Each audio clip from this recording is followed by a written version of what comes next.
The capital is in shock. The legendary Duke Wu, a hero who defended the borders for 20 years, has been framed for treason. His entire family was ambushed and killed by the emperor during what was supposed to be a victory ceremony. To keep up a fake image of mercy, the emperor spared only the youngest son, Zhang Liang, sentencing him to exile in the dangerous southern lands. Zhang Liang, once known as a weak, sickly scholar who only cared for books, is actually a soul from another world who has just reincarnated into this body. As he sits in the mourning hall surrounded by the coffins of his father and brothers, he feels a deep, instinctive pain. He knows the royal family didn't spare him out of kindness. They just saw him as a harmless tool to show the world they are forgiving. While the mansion is filled with grief, trouble knocks at the door. Wang Fu, a fat, greedy steward who once begged the duke for food, shows up with a mob of dismissed servants.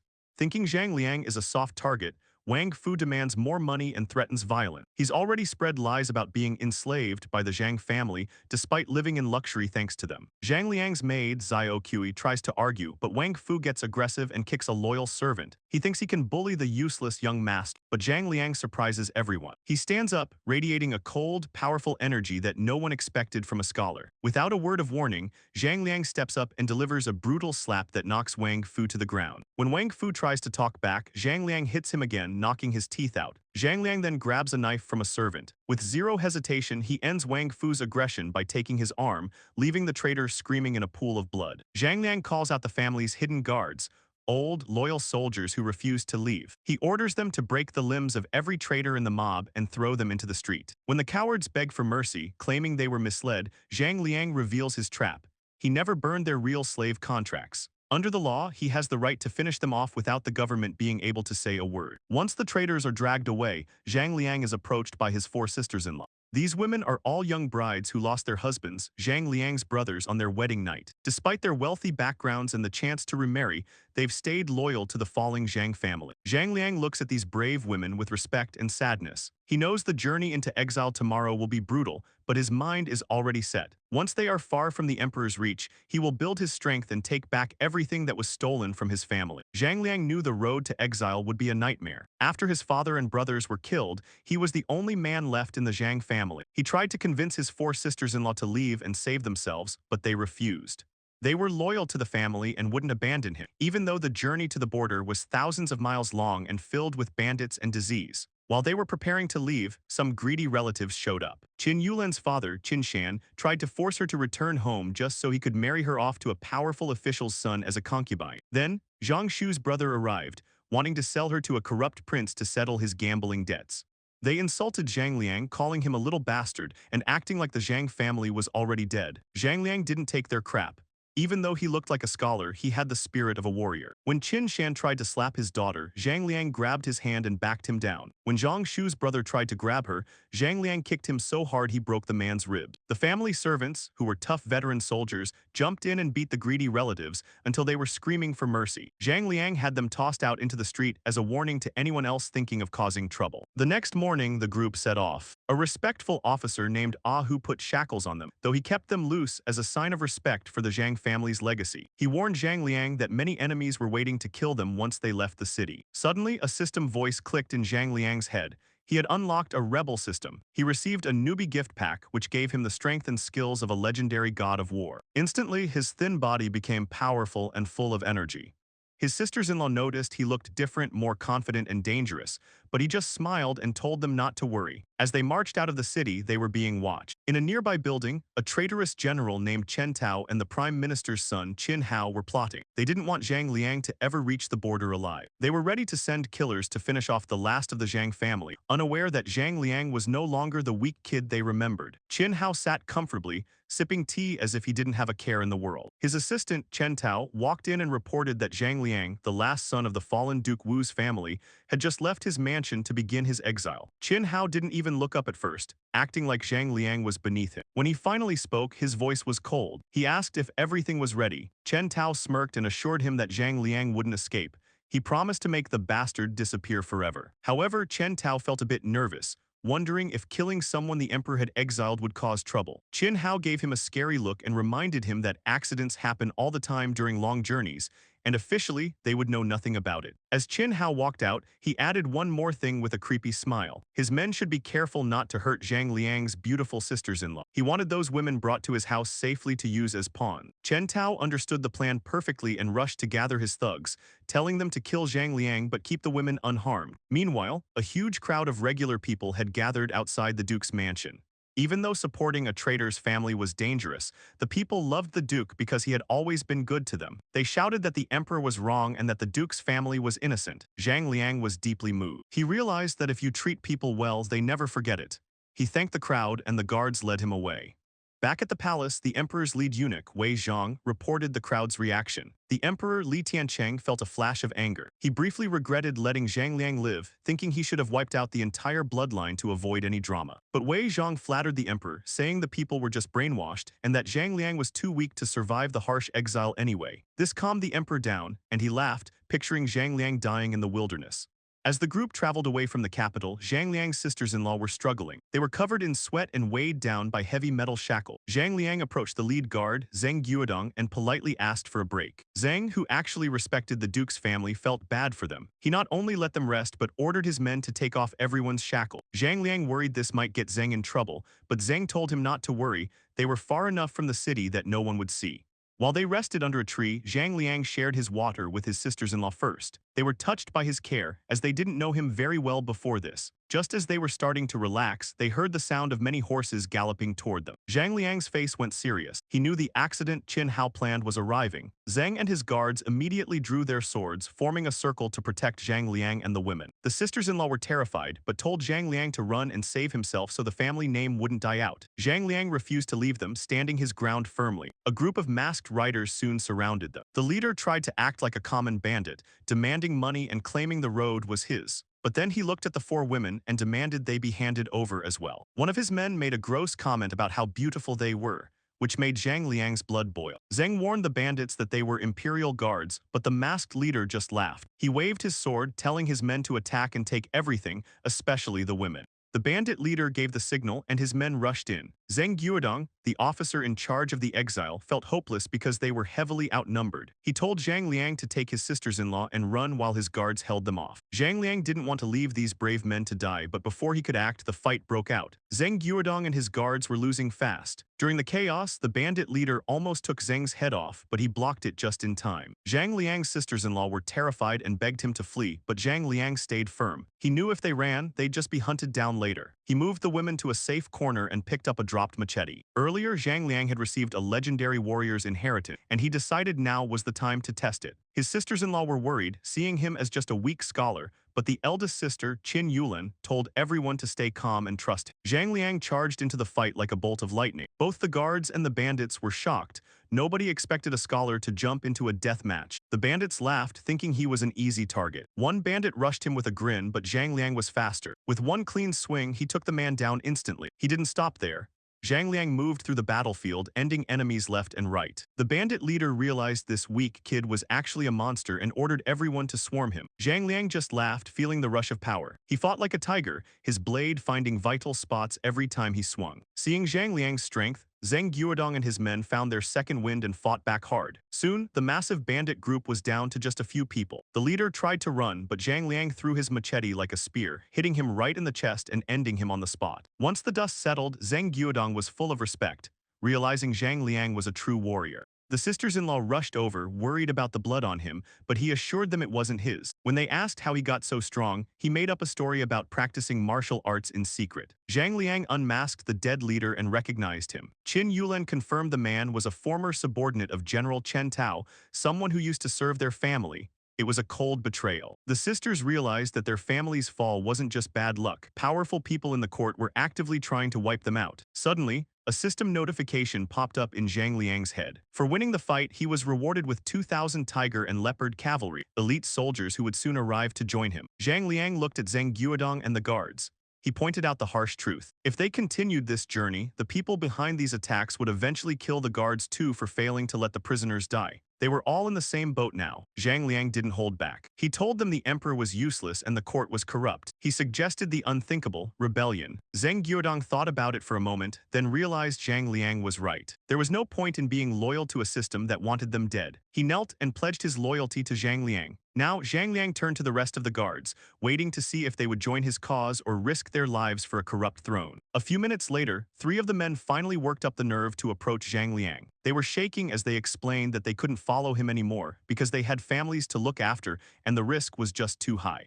They begged for his forgiveness and waited nervously for his reaction. Zheng Guodong, Zhang Liang's loyal subordinate, felt torn. He had already committed to Zhang Liang, but these 3 men were like brothers to him, and he didn't want to force them into a life-or-death situation. Seeing Zheng's struggle, Zhang Liang patted his shoulder to calm him down. Zhang Liang understood that real life isn't like a movie where everyone blindly follows the hero. He figured it was better for them to leave now rather than betray him later when things got tough. With a calm smile, Zhang Liang told the men he wouldn't force them to stay, but he asked them to keep his business a secret. The men were incredibly relieved and promised to stay silent. Before they left, Zhang Liang gave them a final warning. If they wanted to stay safe, they should take their families and move far away where no one knew them. After they left, Zhang Liang turned to his 4 sisters-in-law. Before he could even suggest they leave for their own safety, the eldest, Qin Yulan, cut him off. She firmly stated that they were part of his family now and would stay by his side no matter what, even if it meant death. The other 3, Zhang Shu, Wang Yuehan, and Zhao Ruoryu, all agreed, showing total loyalty to him. Zhang Liang felt a bit sad thinking about his 4 brothers who were killed by the tyrant emperor, but he was glad to have their support. As they planned their next move,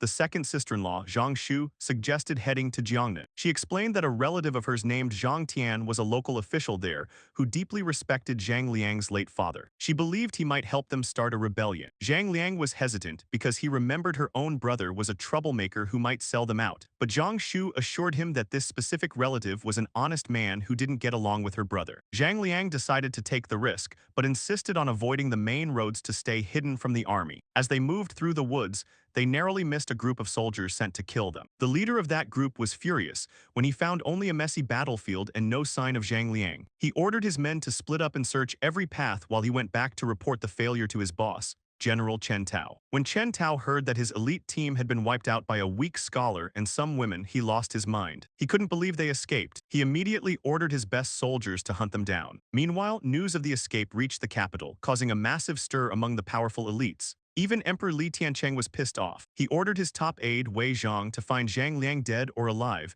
regretting that he hadn't been more ruthless earlier. As night fell, Zhang Liang's group stopped to rest. Suddenly, the ground started shaking. Zheng Guodong panicked, thinking the emperor's pursuers had found them. Zhang Liang told everyone to put out the fire and hide. Soon, a large group of elite cavalry in black armor appeared. They looked terrifying, like soldiers from another world. Zheng Guodong was confused because he had never seen such a high-level army in the entire country. The women were terrified, thinking this was the end. But then Zhang Liang did something that looked suicidal. He stood up and walked straight toward the soldiers. His sisters-in-law tried to stop him, thinking he had lost his mind, but Zhang Liang knew something they didn't. His secret system had just informed him that these 2,000 elite tiger and leopard cavalry were actually his own reinforcements. The leader of the cavalry, a man named Yan Sheng, jumped off his horse and approached Zhang Liang with tears in his eyes. He claimed he and his men were former guards of Zhang Liang's father and had come to serve him the moment they heard about the betrayal. All 2,000 soldiers knelt down in total respect. Seeing that the coast was clear, the sisters-in-law and Zheng Guodong came out of hiding, completely shocked. Zhang Liang introduced Yan Sheng as an old family friend,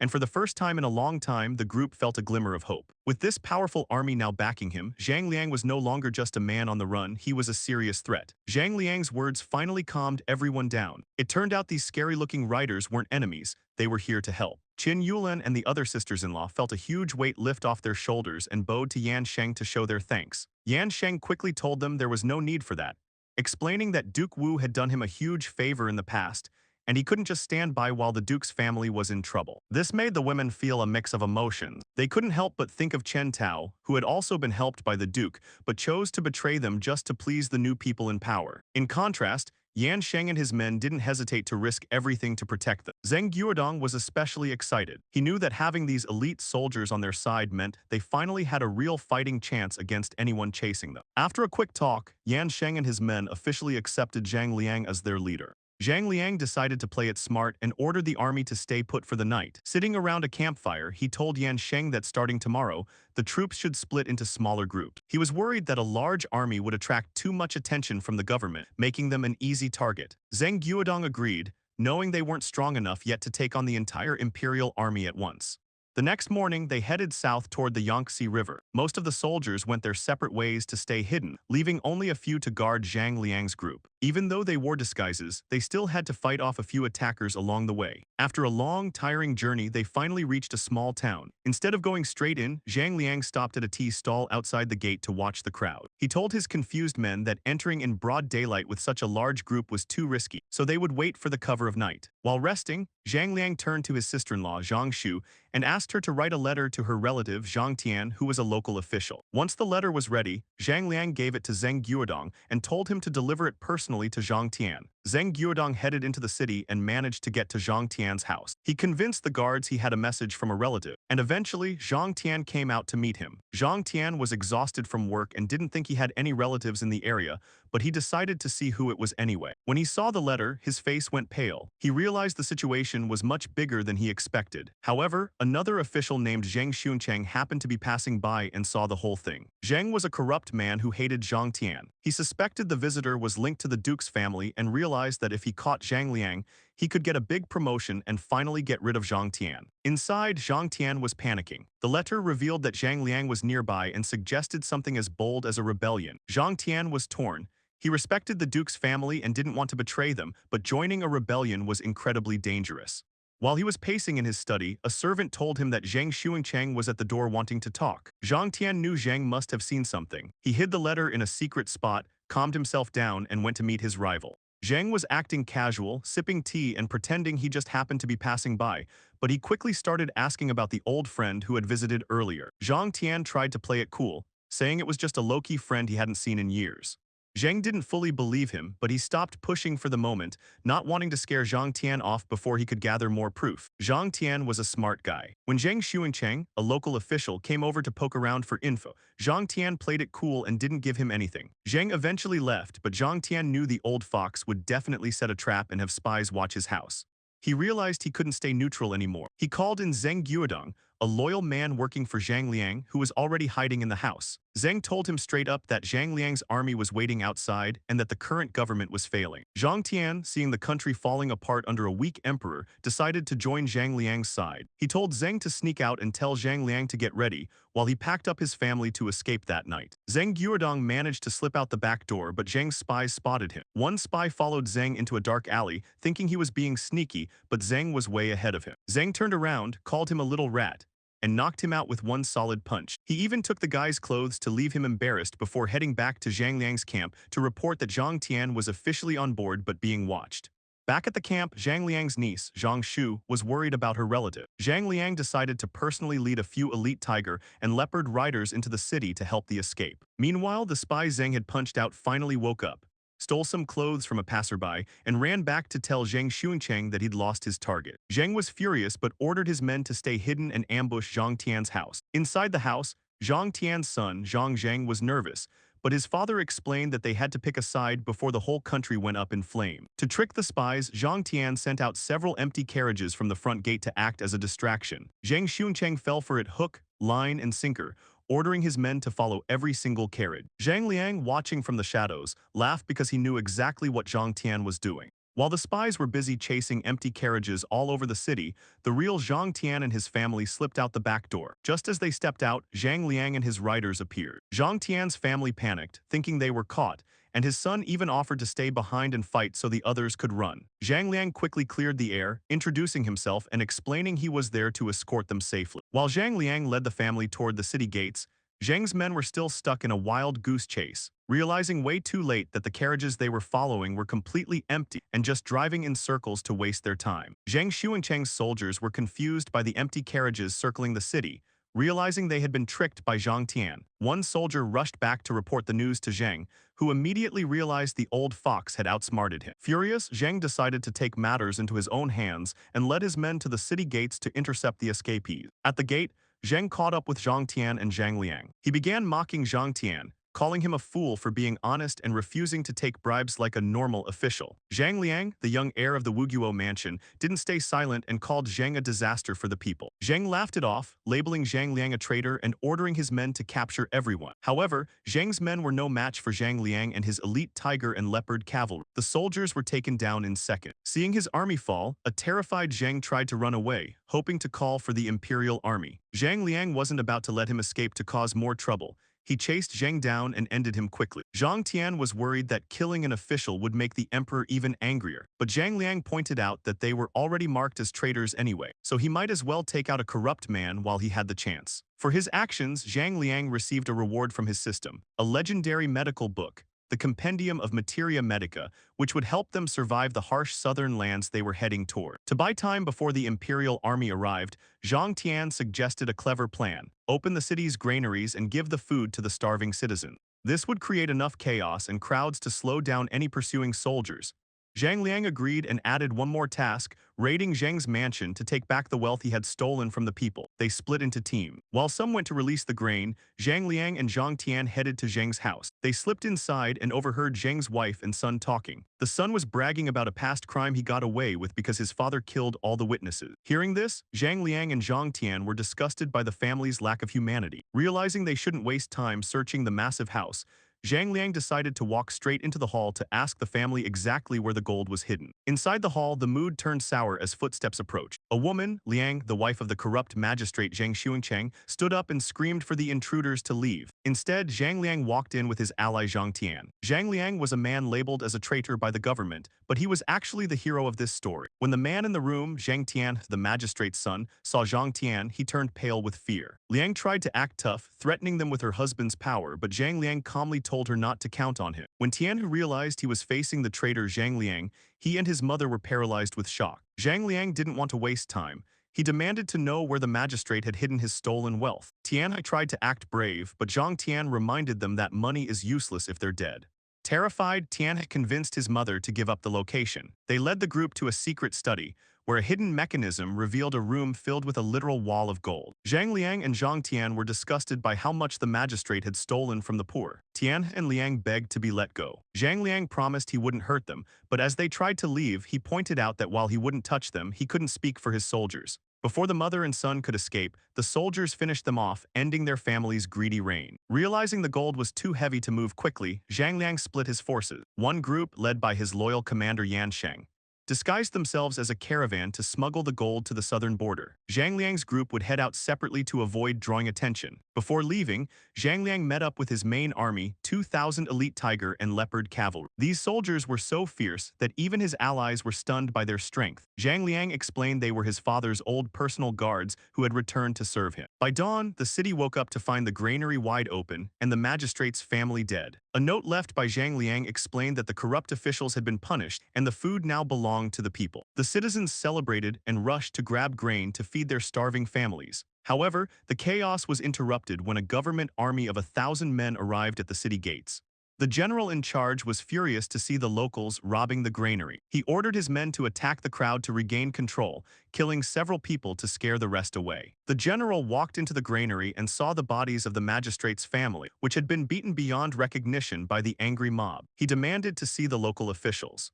His deputy soon returned, dragging along a terrified, sweating fat man, the county lieutenant. The deputy looked worried as he reported that the situation was much worse than they expected. The general arrived at the granary and was furious to see the local magistrate missing. The nervous lieutenant pointed to 3 messy bodies on the ground. It was the magistrate's entire family. The general's eyes turned cold with anger, making everyone around him shiver in fear. The lieutenant explained that Zhang Liang, the man the court called a traitor, had killed the officials and opened the granaries to give food to the poor. The general cursed Zhang Liang, angry that the emperor had spared his life before. Fearing a riot from the local people, the general ordered his men to stay and control the situation while sending a fast messenger to the capital. When the news reached Emperor Li Tiancheng, he lost his mind with rage. He immediately put a massive bounty on Zhang Liang, a noble title for whoever caught him alive, and 10,000 gold coins for his head. This news spread like wildfire across the country. In a hidden hall, a man with a massive, ugly scar across his face stared at the bounty poster. He hated Zhang Liang's family, the Wuguo mansion, blaming them for his ruined face. He ordered his men to hunt Zhang Liang down, determined to end the family line for good. Meanwhile, Zhang Liang was hiding in a crowded town, wearing a hat to cover his face. He saw his own wanted poster and joked about how valuable his head had become. His bodyguard, Zhang Tian, told him to take things seriously because the situation was dangerous. Zhang Liang laughed it off, bought some supplies, and headed into the forest to meet the rest of his group. Waiting in the woods were his sisters-in-law and the rest of the team. One of the women, Zhang Shu, asked if things were bad. Zhang Liang smiled, telling them not to worry since they expected the court to chase them anyway. Another sister-in-law, Wang Yuehan, scolded him for smiling during such a mess, but Zhang Liang stayed firm. He told them the plan was to head toward the Nanman lands, where the government had very little power. As night fell, they set up camp. Suddenly, a massive wild boar charged out of the bushes toward the women. Zhang Tian's daughter, Zuking, screamed and jumped into Zhang Liang's arms for safety. One of the guards, Zheng Guodong, jumped into action. He dodged the boar's charge and drove his knife deep into its neck, killing it instantly. With the danger gone, Zuking realized she was still hugging Zhang Liang and pulled away, blushing hard. They roasted the boar over the fire. While they ate, the eldest sister-in-law, Qin Yulin, looked worried. She told Zhang Liang that even if they reached the Nanman lands, they would die from the poisonous miasma, toxic air in the jungle. She had been losing sleep trying to figure out how to survive it. Zhang Liang didn't look scared. Instead, he gave her a mysterious smile and told her to wait. He walked away and returned a few minutes later with something wrapped in cloth. The sisters-in-law were confused, wondering how a small object could save them from poison. Zhang Liang handed it over and they unwrapped it to find a thick book. On the cover, it said Compendium of Materia Medica. They looked at the pages, confused at first, but as they started reading the detailed medical secrets inside, their eyes widened in shock. They realized this book held the key to surviving the deadly jungle. After browsing through the medical book Zhang Liang provided, his sisters-in-law and his guard, Zhang Tian, were stunned. Qin Yulin, usually the calmest of the group, was visibly shaken by the advanced knowledge inside. Zhang Tian, a loyal soldier, realized the book was a masterpiece that could change history. When Zhang Liang casually mentioned he wrote it himself in his spare time, they were speechless. Zhang Tian secretly wished the empire's leadership wasn't so corrupt. Losing a talent like Zhang Liang was their biggest mistake. After the shock wore off, Zhang Liang told everyone to get some sleep for the journey ahead. The next morning started peacefully. Wang Yuehan, the third sister-in-law, was busy making wild vegetable porridge while Zhang Liang freshened up at a nearby lake. When breakfast was ready, Zhang Tian's daughter, Zhang Zuking, brought a bowl over. Zhang Tian reached out, thinking it was for him, but she walked right past him and gave it to Zhang Liang instead. The group shared a laugh at the poor father's expense before packing up their carriages to hit the road. The peace didn't last long. The sound of galloping horses echoed through the air as dozens of bandits surrounded them. Their leader, a rough man named Huang Ergu, demanded all their money and belongings. Things got tense when one of the sisters-in-law, Zhao Ruoryu, peeked out of the carriage. Seeing her beauty, Huang Ergu's greed spiked, and he demanded the women stay behind too. To make it worse, a creepy, skinny bandit started making gross comments about Zhang Liang's looks, wanting him for himself. Zhang Liang felt sick to his stomach. Realizing these weren't professional assassins but just low-life thugs, he gave his elite tiger and leopard cavalry a simple order: kill everyone except the leader. The fight was a total blowout. The bandits were like sheep against wolves. When the creepy skinny guy tried to sneak up on Zhang Liang didn't hesitate. He rushed him with the speed of a predator and ended him instantly. Huang Ergu tried to charge in for revenge, but the elite guards intercepted him immediately. In seconds, the ground was covered in the bodies of the bandits. Huang Ergu, who was acting so tough just moments ago, was now pinned to the ground with swords at his throat. He was so terrified that he literally wet himself, the stench making everyone turn away in disgust. Realizing he was the only one left, he began to tremble, his mind racing for any way to beg for his life. Huang Ergu crawled toward Zhang Liang, leaving a trail of dirt and sweat behind him. He looked like a mess, crying and begging for his life, claiming he had an old mother and a kid to feed. As he got closer, the smell of urine on him was so bad that Zhang Liang had to step back. Two of Zhang Liang's elite guards, the tiger and leopard riders, quickly pinned the bandit down, holding a knife to his back to keep him quiet. Zhang Liang looked at him with cold eyes and started questioning him. Huang Ergu, terrified, admitted that all his men were already there and there were no more bandits hiding. When asked why they became bandits, he claimed the local governor, Song Wen, was a monster who taxed everyone into poverty. He acted all angry, saying he wanted to kill the guy, but Zhang Liang sensed something was off. After getting the governor's name, Zhang Liang coldly ordered his guards to take the bandit away and finish him off. Huang Ergu screamed, accusing Zhang Liang of breaking a promise, but Zhang Liang just looked confused. He never promised to let the guy go. The guards dragged him away like a dead dog, and that was the end of the bandit leader. Qin Yulin, one of the ladies traveling with Zhang Liang, peeked out of the carriage to check if things were okay. Zhang Liang gave her a warm smile, apologizing for the trouble. When she heard the governor's name was Song Wen, she was surprised. She remembered her father saying Song Wen was actually a good, honest official. Zhang Liang recalled his own father liking the guy too.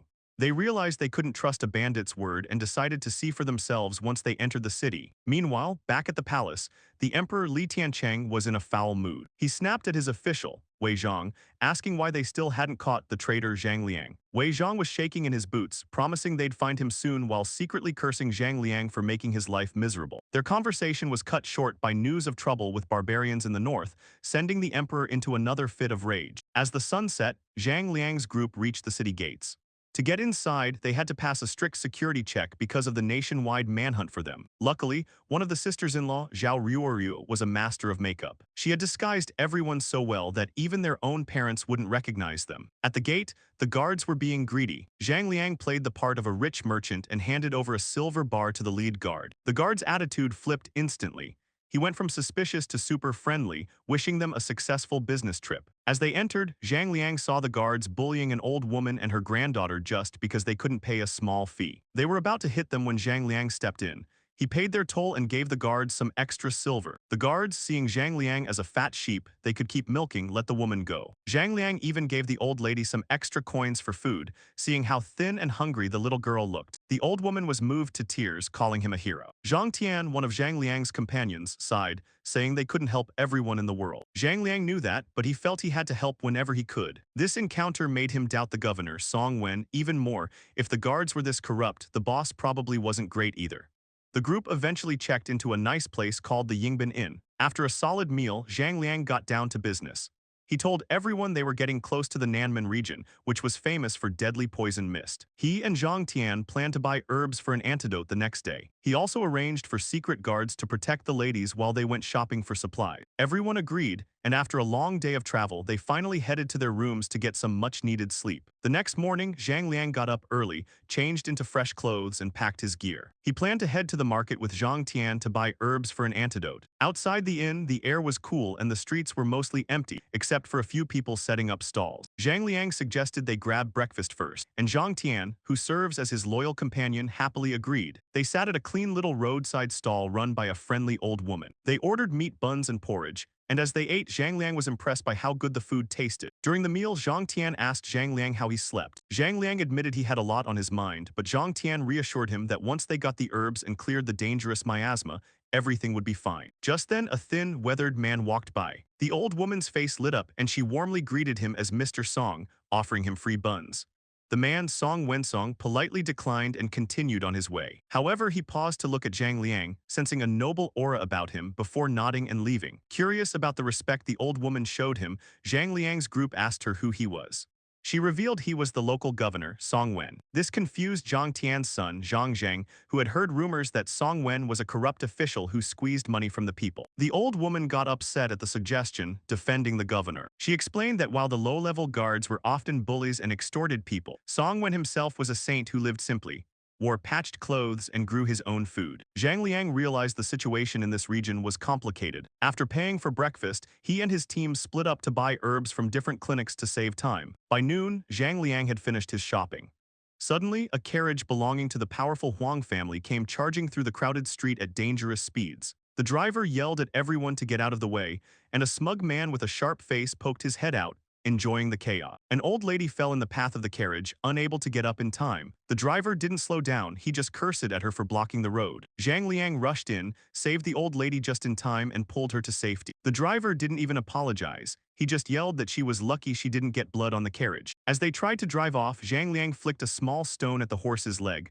The horse buckled and the carriage flipped over. The young noble, Huang Su, crawled out of the wreck screaming in rage. He confronted Zhang Liang, pointing a finger in his face. Zhang Liang, who hates being pointed at, grabbed the finger and bent it back until Huang Su was sweating in pain. Realizing Zhang Liang wasn't someone to mess with easily, Huang Su backed off and left with his broken carriage. Later, Huang Su met his father, Huang Siling, the head of the Huang family. He reported that a group of their thugs, including a man named Huang Ergu, had been found dead in a nearby village. Huang Siling realized a strong player had entered their territory and ordered an investigation, worried that the governor, Song Wen, might find out about their illegal business.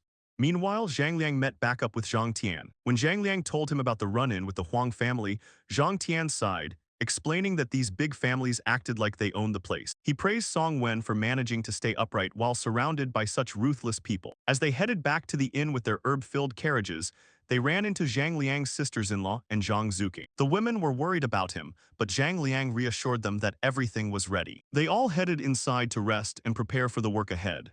Zhang Liang and Qin Yulin headed into the inn while Zhang Tian stayed behind to finish organizing the large haul of herbs they had just bought. Inside, Zhang Zuqing, Zhang Tian's daughter, greeted Zhang Liang with a glass of water, which he finished in one go.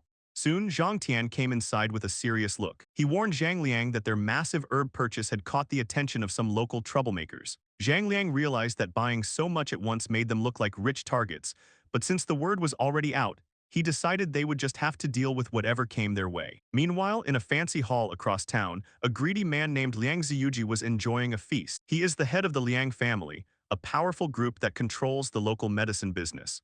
His butler rushed in to report that some wealthy strangers were in town spending huge amounts of money on herbs. Liang Ziyuji, always looking for more wealth to grow his family's influence, ordered the butler to investigate. He told him that if these strangers didn't have any powerful people protecting them, they should move in and take what they wanted. Liang Ziyuji's cruel nature showed when a maid accidentally dropped a piece of expensive food. Despite his fake smile, he grabbed her by the hair, screamed at her, and let his anger out. Later, the maid was carried out lifeless and dumped in the street like trash. The local people saw this and whispered in fear, hating how the Liang family treated everyone like dirt, while the government seemed powerless to stop them. Unaware of the full extent of the danger, Zhang Liang decided to explore the city with Zhang Tian and Zuqing. They walked through the busy markets where Zuqing spotted some candied haws. Zhang Liang noticed they were being sold for triple the normal price. When he asked why, the old vendor sadly explained that the four major families, including the Liangs, forced everyone to pay insane taxes. Even though the local governor, Song Wen, was a good man,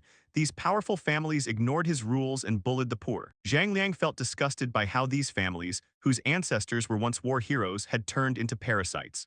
He realized that if he wanted to succeed in his own big plans, he needed someone honest like Governor Song Wen on his side. When they returned to the inn, Zhang Liang was relaxing with his family when the innkeeper knocked on the door, looking terrified. The man shakingly explained that people from the Liang family were downstairs demanding to see them. Zhang Liang narrowed his eyes, knowing exactly why they were there. He realized the trouble Zhang Tian warned him about had arrived much faster than expected. The shopkeeper nervously approached Zhang Liang, begging him to come downstairs because someone from the powerful Liang family was waiting. Sensing the shopkeeper's fear, Zhang Liang agreed but took his time. The shopkeeper whispered a quick warning that the Liang family was dangerous before heading back down. Inside the room, Zhang Liang's sisters-in-law, Wang Yuehan and Zhao Ruoryu, expressed their concerns, sensing a trap. Zhang Liang calmed them down and went to find his associate, Zhang Tian. As they walked downstairs, Zhang Tian confirmed that the Liang family was known for being bullied. The inn's lobby was deathly quiet. The other guests had fled, terrified of the Liang family's butler who sat in the center of the room. The butler was throwing a tantrum,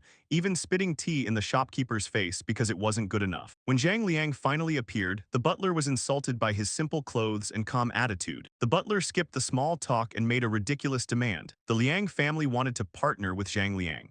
They would provide herbs, Zhang Liang would sell them, but the Liang family would take 80% of the profit. Zhang Liang didn't hold back and laughed in his face, calling the deal a joke. He told the butler that only a fool would agree to such a thing. The butler turned red with rage, slamming the table and threatening to ruin Zhang Liang's business. Zhang Liang stayed cool, reminding the butler that he was just a servant acting like a king. He made it clear that he wasn't afraid and had no intention of working with them. Defeated and embarrassed, the butler stormed out, vowing that Zhang Liang would regret it. Back at the Liang estate, the butler lied to his master, Liang Ziyuji, making Zhang Liang sound even more disrespectful than he actually was. Liang Ziyuji, a man used to getting his way, was insulted. He decided that if Zhang Liang wouldn't be a partner, he would be destroyed. He ordered his men to make sure Zhang Liang left the city completely broke. Back at the inn, the shopkeeper pleaded with Zhang Liang one last time to run away before the Liang family sent thugs.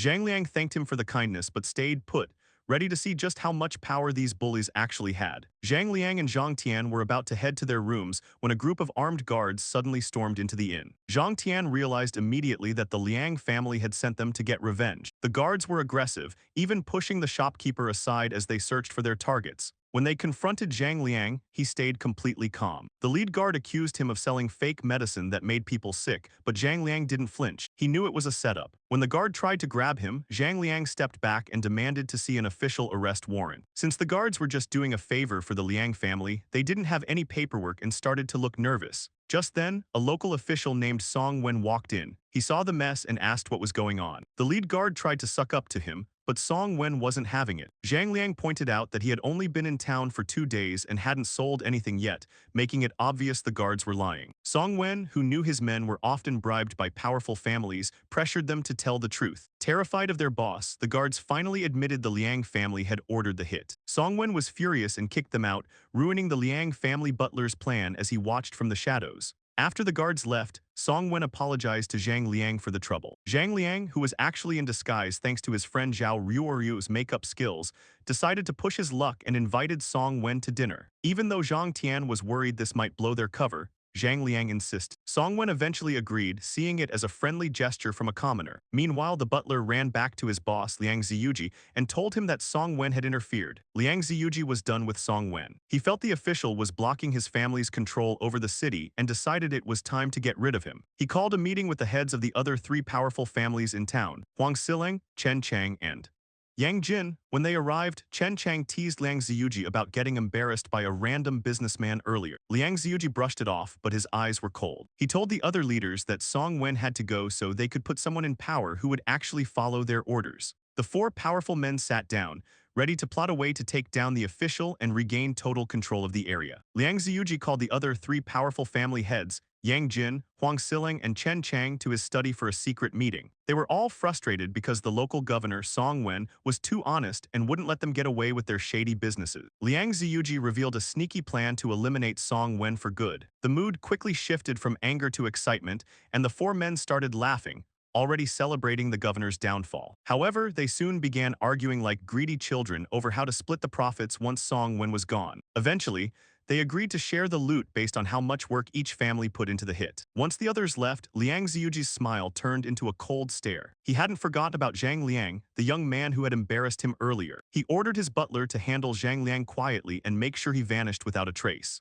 Meanwhile, Huang Sileng found out that Zhang Liang was also responsible for killing some of his men outside the city, so he decided to back Liang Ziyuji's play. Across town at an inn, Zhang Liang was having dinner with Governor Song Wen. Zhang Liang treated the governor with respect, pouring him wine and asking for his honest thoughts on the country. Song Wen didn't hold back. He complained that the emperor was obsessed with finding a way to live forever and had let corrupt officials and greedy families ruin the land. Zhang Liang was impressed by the governor's wisdom and vision for a better future. As the night went on, Song Wen revealed he wasn't fooled by Zhang Liang's disguise. He knew exactly who Zhang Liang was, the son of the Duke of Wu, whose family had been wrongly executed by the emperor. Even though Song Wen knew Zhang Liang was a wanted man, he chose not to arrest him that night because he respected the duke's legacy. He told Zhang Liang to leave town by morning before the official hunt began.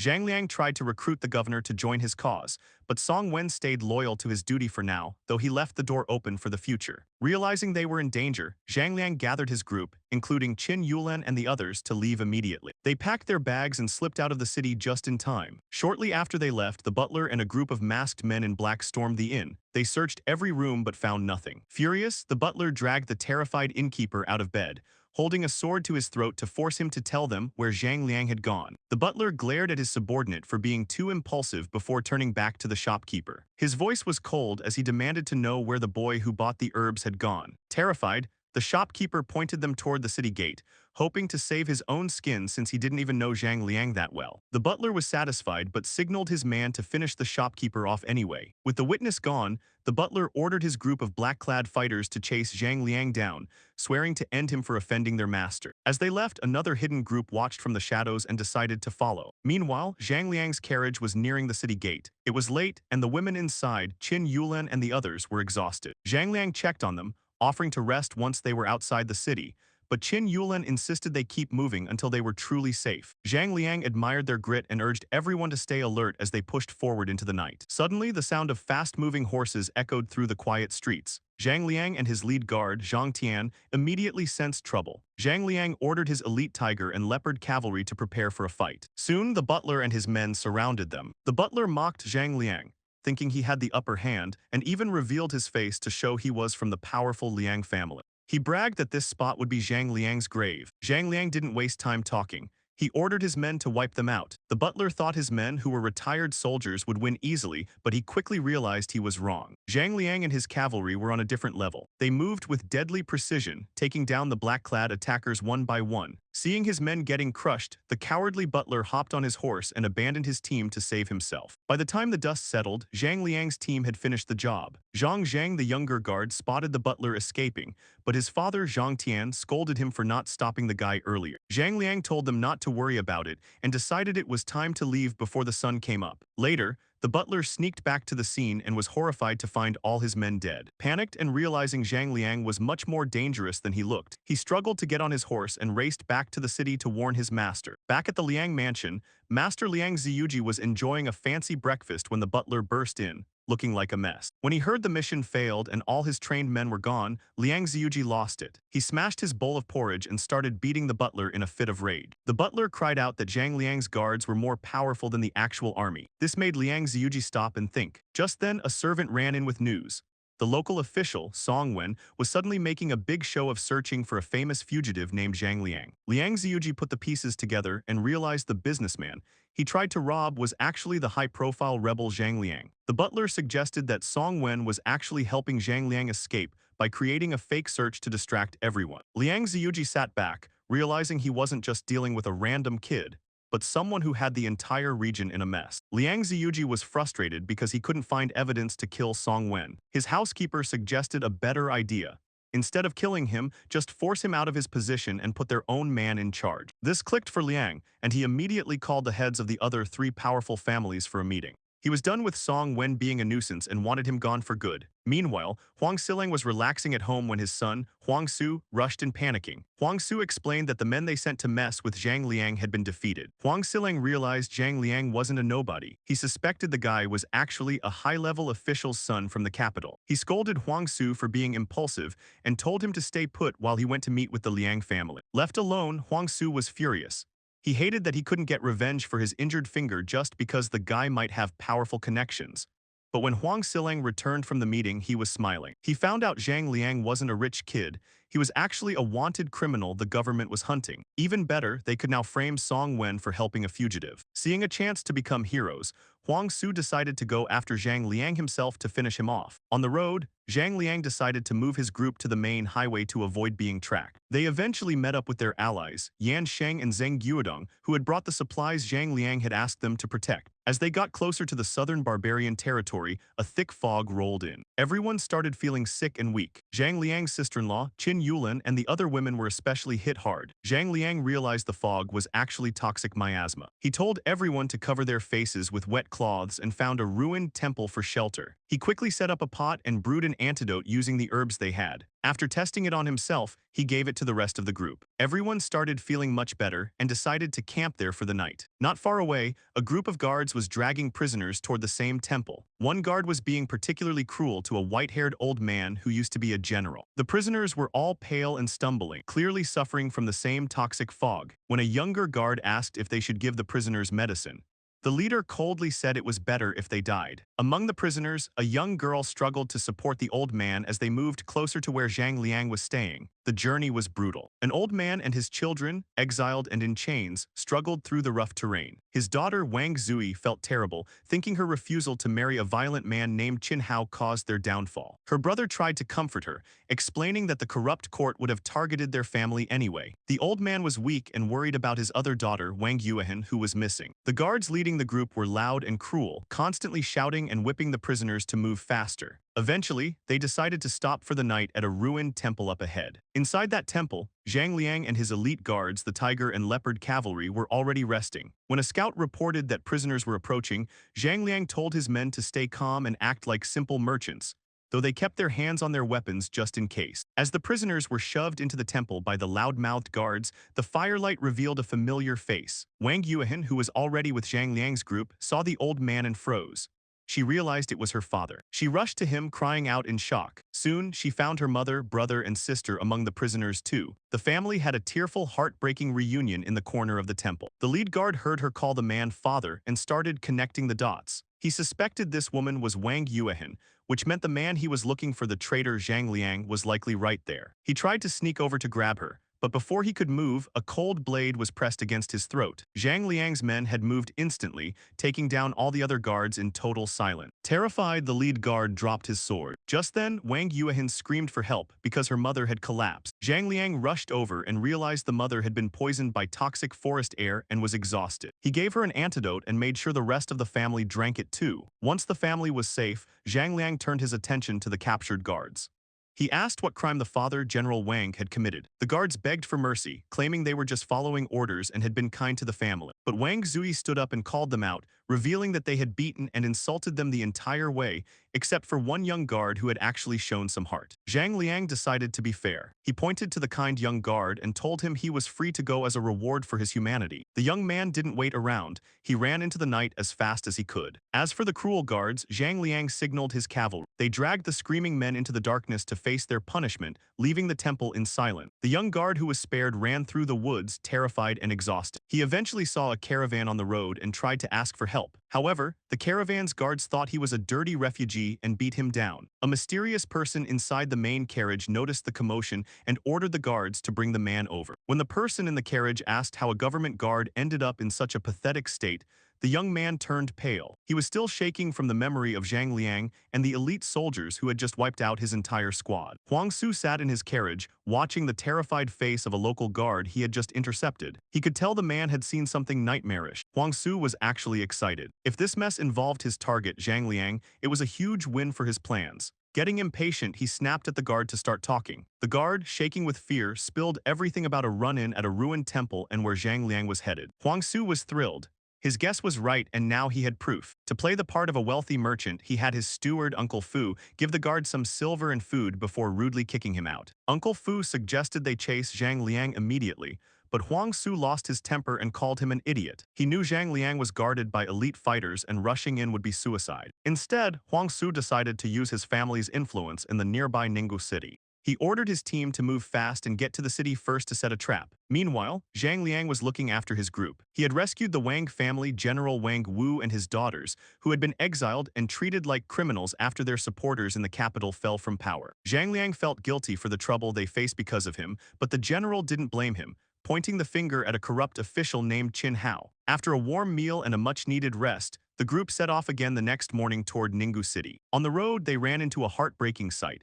A starving man trying to sell his young daughter. The man was desperate, begging Zhang Liang to take the girl as a servant just so she wouldn't starve to death. Zhang Liang tried to give him money and food instead, but the man refused. He explained that in Ninggu City, things had become so horrific that people were doing unthinkable things just to survive because there was absolutely no food left. The man revealed that between the government's insane taxes and constant raids by barbarians, the villagers had nothing. Even worse, the local officials were in on the corruption. Anyone who tried to report the situation was beaten or ended by the authorities to keep the secret quiet. Zhang Liang and his friends were horrified. They realized that Ninggu City wasn't just a stop on their journey.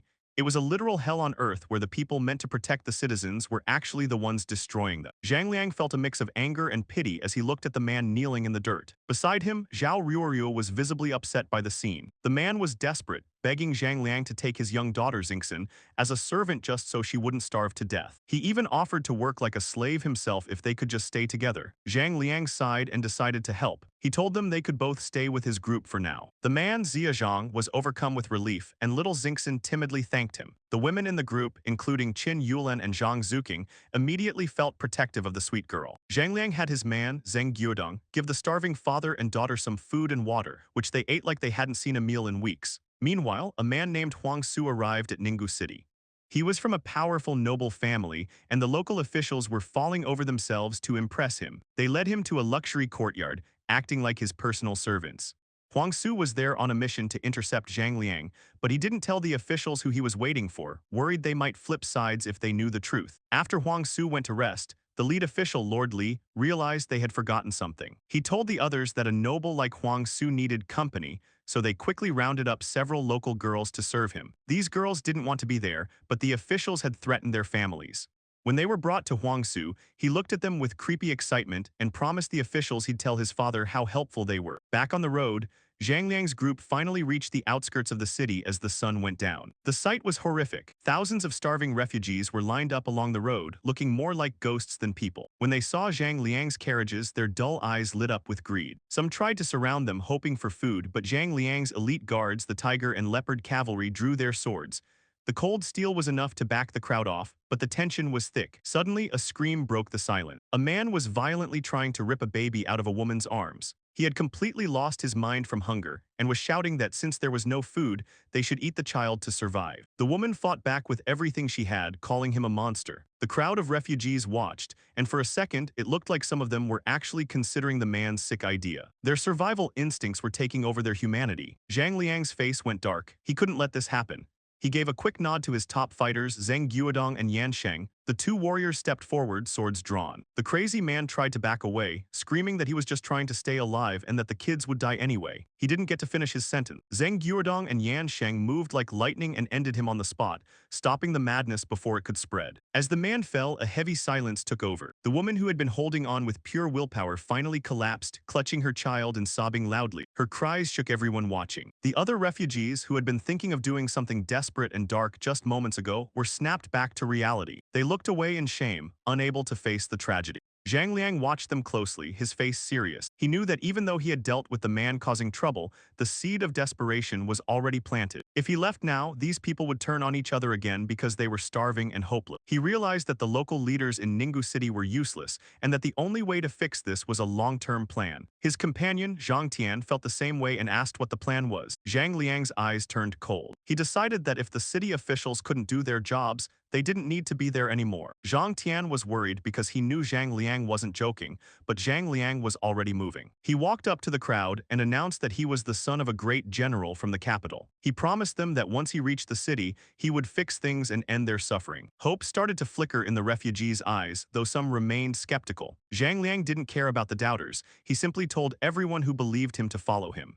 At first, people hesitated, but the woman he had saved stood up first. She told the others that staying meant certain death, while following him gave them at least a small chance. That was enough. Soon, over 100 people joined the line. Some bitter people stayed behind, mocking them and wishing they had stayed so they could have a meal. But the group moved on. Zhang Liang had his elite soldiers, the tiger and leopard cavalry, keep order and count the people. To make sure they survived the trip, he asked the women in his group to cook porridge. When the hungry refugees smelled the food, their anxiety vanished. They ate with tears in their eyes, feeling human again for the first time in weeks. Meanwhile, inside Ninggu City, a man named Liu who tried to warn his father about some suspicious newcomers in town. His father, a grumpy old man, just brushed him off, calling the newcomers rich kids who weren't a threat. He yelled at Liu Hu to stop causing trouble and kicked him out of the room. Feeling annoyed and frustrated, Liu Hu went for a walk outside the city gates to clear his head. Bad luck followed him, though. An old man pushing a heavy cart lost control on the bumpy road, and the cart almost smashed into Liu Hu.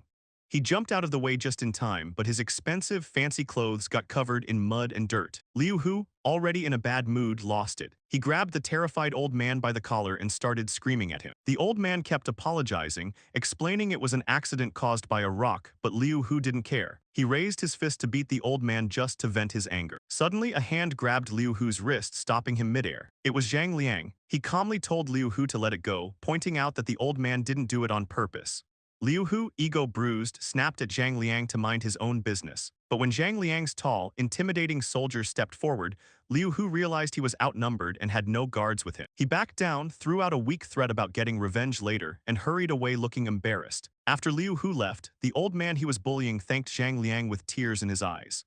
Zhang Liang just smiled, told him it was no big deal, and headed toward the city gate with his group. Meanwhile, Liu Hu was stomping home in a rage. He was already having a bad week, and getting his clothes ruined by a nobody was the last straw. As soon as he reached his mansion, he ordered his servants to arm themselves. The servants were scared because their master had strictly forbidden any trouble, but Liu Hu threatened to fire them. Fearing they would starve on the streets, they grabbed wooden sticks and followed him. At the city gate, a guard noticed Zhang Liang's group. They looked too organized and well-dressed to be normal travelers, matching a description he'd been told to watch for. Smelling a chance for a promotion, he lied to his partner to sneak away and ran straight to the government office to report to an official named Li Zhang. Li Zhang was thrilled with the news and promised the guard a reward. He immediately went to update a man named Huang Su. When Li Zhang arrived at Huang's place, he saw servants carrying out several several young women who looked like they had been through a nightmare. Li Zhang felt a bit disgusted by Huang's cruelty, but kept his mouth shut. When he gave Huang the news about the caravan, Huang just gave a cold smirk, telling Li Zhang to keep watching them. Huang then demanded more maids for his house, leaving Li Zhang to wonder how much longer this could go on before things turned ugly. Inside the city, Zhang Liang suddenly sneezed, joking that someone must be talking about him. He was looking for an inn when Liu Hu showed up with his mob. Liu Hu pointed at Zhang Liang and screamed for his men to attack. Zhang Liang didn't even blink. He told his bodyguard, Zheng Guodong, to handle it but warned him not to kill anyone to avoid extra drama. The fight was over in seconds. Even though they were unarmed, Zhang Liang's men were elite fighters. They knocked the servants flat, leaving them groaning on the ground. Just as Liu Hu was losing his mind with anger, a carriage pulled up. It was his father, Liu Yu. Liu Yu stepped out, ready to scold his son for causing more trouble, but the moment he saw Zhang Liang's face, he froze. He looked like he had seen a ghost. Liu Hu ran to his father, begging for revenge, but Liu Yu ignored him, staring at Zhang Liang and whispering about how much he resembled someone. Realizing his son had messed with someone important, Liu Yu quickly apologized to Zhang Liang. Zhang Liang was confused by the old man's weird behavior and tried to leave, but Liu Yu begged for a private moment to talk. Zhang Liang agreed but stayed on guard, leading them into a nearby inn. Liu Hu tried to throw a tantrum and follow, so Liu Yu eventually let him come along just to shut him up. Once they were in a private room, Liu Yu looked around to make sure no one was eavesdropping. He leaned in and whispered, "You're Zhang Liang, the prince of the Wu kingdom, aren't you?" Zhang Liang was shocked. Even though he was in disguise, this old man had seen right through it. His team immediately went into high alert, wondering how their cover had been blown so easily. The mood in the inn turned heavy as everyone felt the sudden tension. After hearing Liu Yu's words, Zhang Liang tried to play it cool with a light smile. He pretended he didn't know what the old man was talking about, saying it was a joke because Zhang Liang was a wanted criminal and being him would get a person killed. He sounded sarcastic, but his eyes showed he was actually pretty nervous. Liu Yu wasn't buying it. He looked Zhang Liang straight in the eye and said he couldn't be wrong because Zhang Liang looked and acted exactly like Duke Wu. Liu Yu's son, Liu Hu, was confused. He asked his father if he had the wrong guy, especially since he already had a grudge against Zhang Liang. But Liu Yu insisted, saying he had served the Duke for years and knew the family's ways perfectly. Zhang Liang stayed quiet, feeling a mix of emotions. He didn't expect to be recognized here, or that this random old man had such a history with his family. Liu Yu then told a story with tears in his eyes. Years ago, a rich guy tried to harass Liu Hu's mother. Liu Yu beat the guy nearly to death to protect her. Duke Wu, fearing the rich guy would take revenge on Liu Yu, officially kicked him out of the army to keep him safe, but gave him enough money to start a new life in this city. Liu Yu said he felt terrible when he heard the Duke's family was destroyed because he never got to pay back that kindness. Seeing Zhang Liang felt like seeing the Duke again. Liu Hu was moved to tears hearing about the mother he missed so much. Zhang Liang, still being careful, sighed and told the old man he was moved but insisted he wasn't the Duke's son. Liu Yu realized Zhang Liang was just being smart.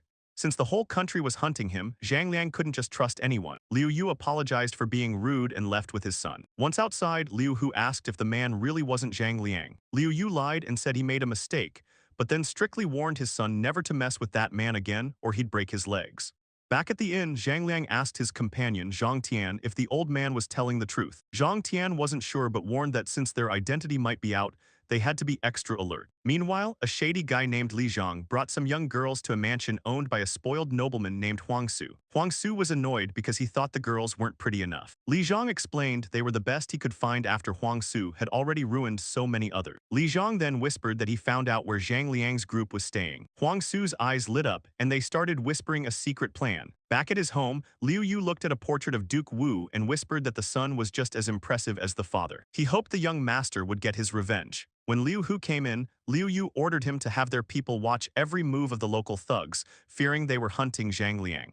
Zhang Liang decided to walk around the city with his men to see how things were. The city was a mess, full of starving refugees and crying children. It was way worse than they expected. Feeling the deep sadness of the place, they headed back to the inn.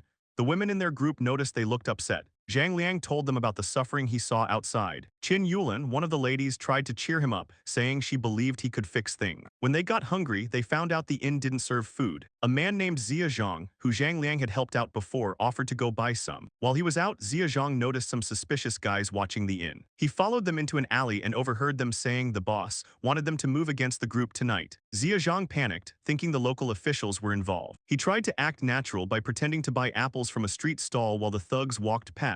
As soon as they were gone, he rushed back to the inn. He burst into Zhang Liang's room, out of breath and terrified. He told Zhang Liang that a group was planning to attack them tonight. The team quickly checked the windows and saw the thugs gathering outside. Zhang Guodong, the fighter of the group, wanted to lead his soldiers out to wipe them out immediately. However, Zhang Liang stayed calm and told him to wait, realizing these thugs were just the bottom-level workers of someone bigger. Zhang Liang wanted to find out who was behind the trouble so he could deal with them once and for all. Just then, his man Zia Zhang remembered a key detail. The enemies had mentioned some adults during their secret talk. Zhang Tian, another of Zhang Liang's associates, figured this meant the local officials of Ninggucheng were involved. It seemed strange since they had just arrived, but they suspected the father and son they ran into earlier might be the ones pulling the string. Zhang Liang decided to wait until tonight to see what they were planning. Meanwhile, at the Liu mansion, a man named Liu who rushed in to see his father, Liu Yu. He reported that some suspicious people were surrounding the inn where Zhang Liang was staying. Liu Yu got worried,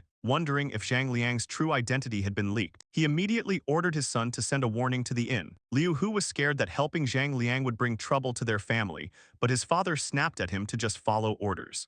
Liu Hu quickly sent a messenger to sneak into the inn without being spotted. The messenger reached the inn, left a letter at Zhang Liang's door, knocked, and vanished. Zhang Liang opened the door to find the empty hallway and the note. The letter warned him about a trap being set for that night. Instead of being worried, Zhang Liang smiled, finding it interesting that a new group was trying to help him. On the other side of the street, a man named Huang Su arrived at a tea house overlooking the inn. He was meeting with several local officials who were all part of the plot. Huang Su was filled with hate and threatened the officials, telling them that if the plan failed tonight, there would be consequences. The officials nervously promised that their best men were ready and wouldn't fail. Huang Su stared at the inn, counting down the hours until he could finally take Zhang Liang down. Night fell on the city, and while a few refugees shivered in the cold, the streets were mostly empty and tense. Across from the inn, a man named Huang Su, a wealthy and arrogant guy, was watching from a tea house. He was waiting for his trap to work. With him were local officials from Ninggu City, including a succub named Li Zhang. When the lights in the inn went out, Huang Su signaled it was time to move. But first, he heartlessly ordered the officials to get rid of the annoying refugees outside so there would be no witnesses. Li Zhang didn't hesitate. He saw the refugees as nothing more than ants. His men quickly dragged the innocent people into dark alleys and ended their lives quietly. Satisfied, Huang Su went back to his drinks, treating the officials like his personal puppets. Meanwhile, a group of men in black sneaked into the inn. They reached the rooms where Zhang Liang, the protagonist, and his friends were staying. The leader of the hit squad made sure they had the right spot and prepared to blow poisonous smoke into the room through a small hole. He warned his men to be careful as even a little bit of the smoke was deadly. Suddenly, a voice behind them praised how powerful the smoke sounded.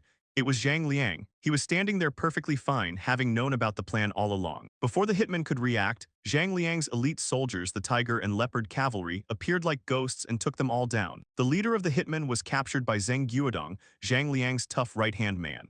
Zhang Liang tried to ask who sent them, but the leader kept quiet. After Zhang Guodong took him to another room to soften him up with some heavy hits, the leader broke and confessed. He revealed that the city officials were behind it and were currently waiting across the street at the tea house. To test the poison, Zhang Liang blew the smoke back at the leader. The man struggled for a few seconds and died on the spot. Zhang Liang felt no pity. He knew these were bad people. He decided to turn the table. He and his soldiers dressed up in the hitmen's black clothes and masks to head over to the tea house. At the tea house, Huang Su was getting impatient, even though he had women around him to keep him busy. When a masked Zhang Liang walked in, the officials excitedly asked if the job was done. Zhang Liang nodded. Huang Su, wanting to see the bodies himself, jumped up and demanded to be taken to the inn. Zhang Liang led the group back across the street. When they walked into the room and saw bodies on the floor, Huang Su thought he had finally won. Huang Su and his group stood in the dark room, covering their noses in disgust. It was too dark to see anything, so Huang Su yelled at a guard named Zhang Liang to bring a candle. Zhang Liang obeyed, but he had a hidden smile. He knew Huang Su was in for a massive shock. Meanwhile, some nearby officials whispered about getting rid of Zhang Liang later, thinking he was just a stupid recruit. When the candlelight finally hit the floor, Huang Su's excitement turned into pure terror. He didn't see his enemies, he saw the cold bodies of his own men. His legs gave out and he collapsed in shock. When the other officials rushed to help him, Huang Su grabbed one by the collar and screamed, asking where the real targets were. He realized these weren't the people from the inn, they were his own guards. The officials were confused until Zhang Liang calmly told them to look closer at the faces. One by one, they recognized their own people and panicked. Zhang Liang then pulled off his face mask, revealing his true identity. Huang Su's arrogance vanished instantly. He knew Zhang Liang was dangerous, which is why he had tried to poison him earlier. Now, trapped and terrified, Huang Su realized he was in deep trouble. The officials tried to act tough, offering to drop murder charges if Zhang Liang let them go, but it was an obvious lie. Zhang Liang didn't buy it for a second. He knew they had sent assassins to kill him. While the officials tried to talk their way out with bribes and fake friendship, Zhang Liang lost his patience. In a blur of movement, he drew his blade and ended one official who was acting too smug. The room went silent as the man hit the floor. Terrified, the remaining officials started begging, offering money and women to save their lives. Zhang Liang told them to shut up and started questioning them. They immediately betrayed Huang Su, claiming he forced them into the plan because the Huang family is powerful. Zhang Liang realized these men were just small-time cowards who didn't know the full story. While Zhang Liang was busy with the officials, Huang Su saw a chance. He quietly crawled to a window and jumped out. He hurt his leg badly in the fall, but he didn't dare make a sound. He limped away, thinking he had escaped. Little did he know, Zhang Liang had seen him the whole time and let him go on purpose, using him as bait to find out who else was involved. Zhang Liang's men were already tailing him in the shadows. Huang Su finally reached his mansion, feeling relieved and even laughing at Zhang Liang for missing him. But when he stepped inside, the house was eerily quiet. No servants, no lights, nothing.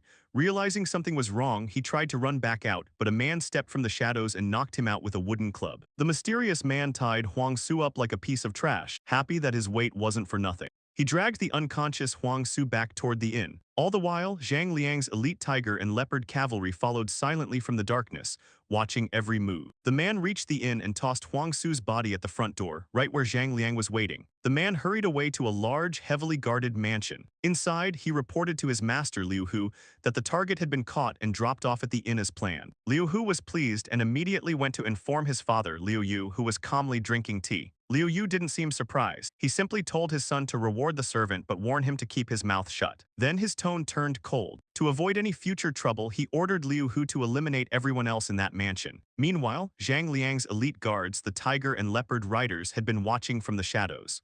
They realized another secret force was at play and quickly headed back to the inn. They picked up the captured Huang Su, the young master who had been trying to flee, and brought him to Zhang Liang's room. Zhang Liang looked at the prisoner and realized this secret group wasn't trying to hurt them. They were actually helping by handing over their enemy. His niece, Zhao Ruoryu, agreed, noting that these strangers seemed to be sending a friendly message. Still, Zhang Liang remained cautious. He decided they would eventually need to meet this mystery group face-to-face to find out their real goal. After sending the tired women in the group to get some rest, he turned his attention to the tied-up Huang Su. To wake him up, Zhang Liang splashed cold tea right in his face. Huang Su woke up screaming, trying to use his family's name to threaten them. Zhang Liang didn't care. He grabbed the guy's chin and demanded to know how he figured out his true identity. Terrified and in pain, Huang Su confessed. They guessed it because a local official named Song Wen had put out a secret hunt for him. Huang Su had followed them because he wanted revenge and the reward money. Huang Su also revealed a bigger plot. All four major local families were planning to team up and remove Song Wen from power because he was too much of a headache for them. Zhang Liang felt a bit guilty, realizing his presence had put Song Wen in danger. His commander, Zhang Tian, tried to comfort him, saying Song Wen's blunt personality would have eventually got him killed by these families anyway. Zhang Liang sighed and told the guards to throw Huang Su into the room with the other corrupt officials they had captured earlier. When the guards tossed Huang Su into the dark cell, the other officials were terrified at first, but once they recognized him, the mood changed. Huang Su, still acting like a spoiled brat, started insulting them for being losers. This was the final straw. The officials, realizing they were all in the same mess and no longer feared his family name, turned on him and started beating him up. The guards outside heard the noise but just ignored it. The next morning, Zhang Liang's team confirmed that all of Huang Su's men and the corrupt officials had been dealt with. However, his scout Wang Wu reported that the people who originally caught Huang Su weren't their own. Zhang Liang knew it was time to meet the mystery players. That night, Zhang Liang and his top men snuck into the Liu family mansion. Inside the study, Zhang Liang saw a portrait of his late father, Duke Wu, which brought back many memories. Suddenly, an old man with silver hair walked in. It was Liu Yu. He wasn't scared. Instead, he calmly asked his son to go make tea for their distinguished guest. Once they were alone, Zhang Liang took off his mask. Liu Yu smiled brightly, recognizing him instantly. It turned out Liu Yu used to be a soldier under Zhang Liang's father. He explained that he helped because he owed everything to the Duke and couldn't stand by while the Duke's son was in trouble. Liu Yu also noted that Zhang Liang's current guards were even more impressive than the Duke's old personal army, sensing that Zhang Liang was planning something much bigger than just running away. Zhang Liang looked Liu Yu in the eye and asked if he was scared of losing everything by betting on him. Since this path meant their families could be wiped out if they failed, it was a massive risk. Liu Yu simply shook his head, explaining that he had seen enough life and death while serving Zhang Liang's father, Duke Wu. To him, the journey was more important than the result, and he truly believed Zhang Liang would lead them to victory. Hearing this, Zhang Liang laughed and agreed to the alliance.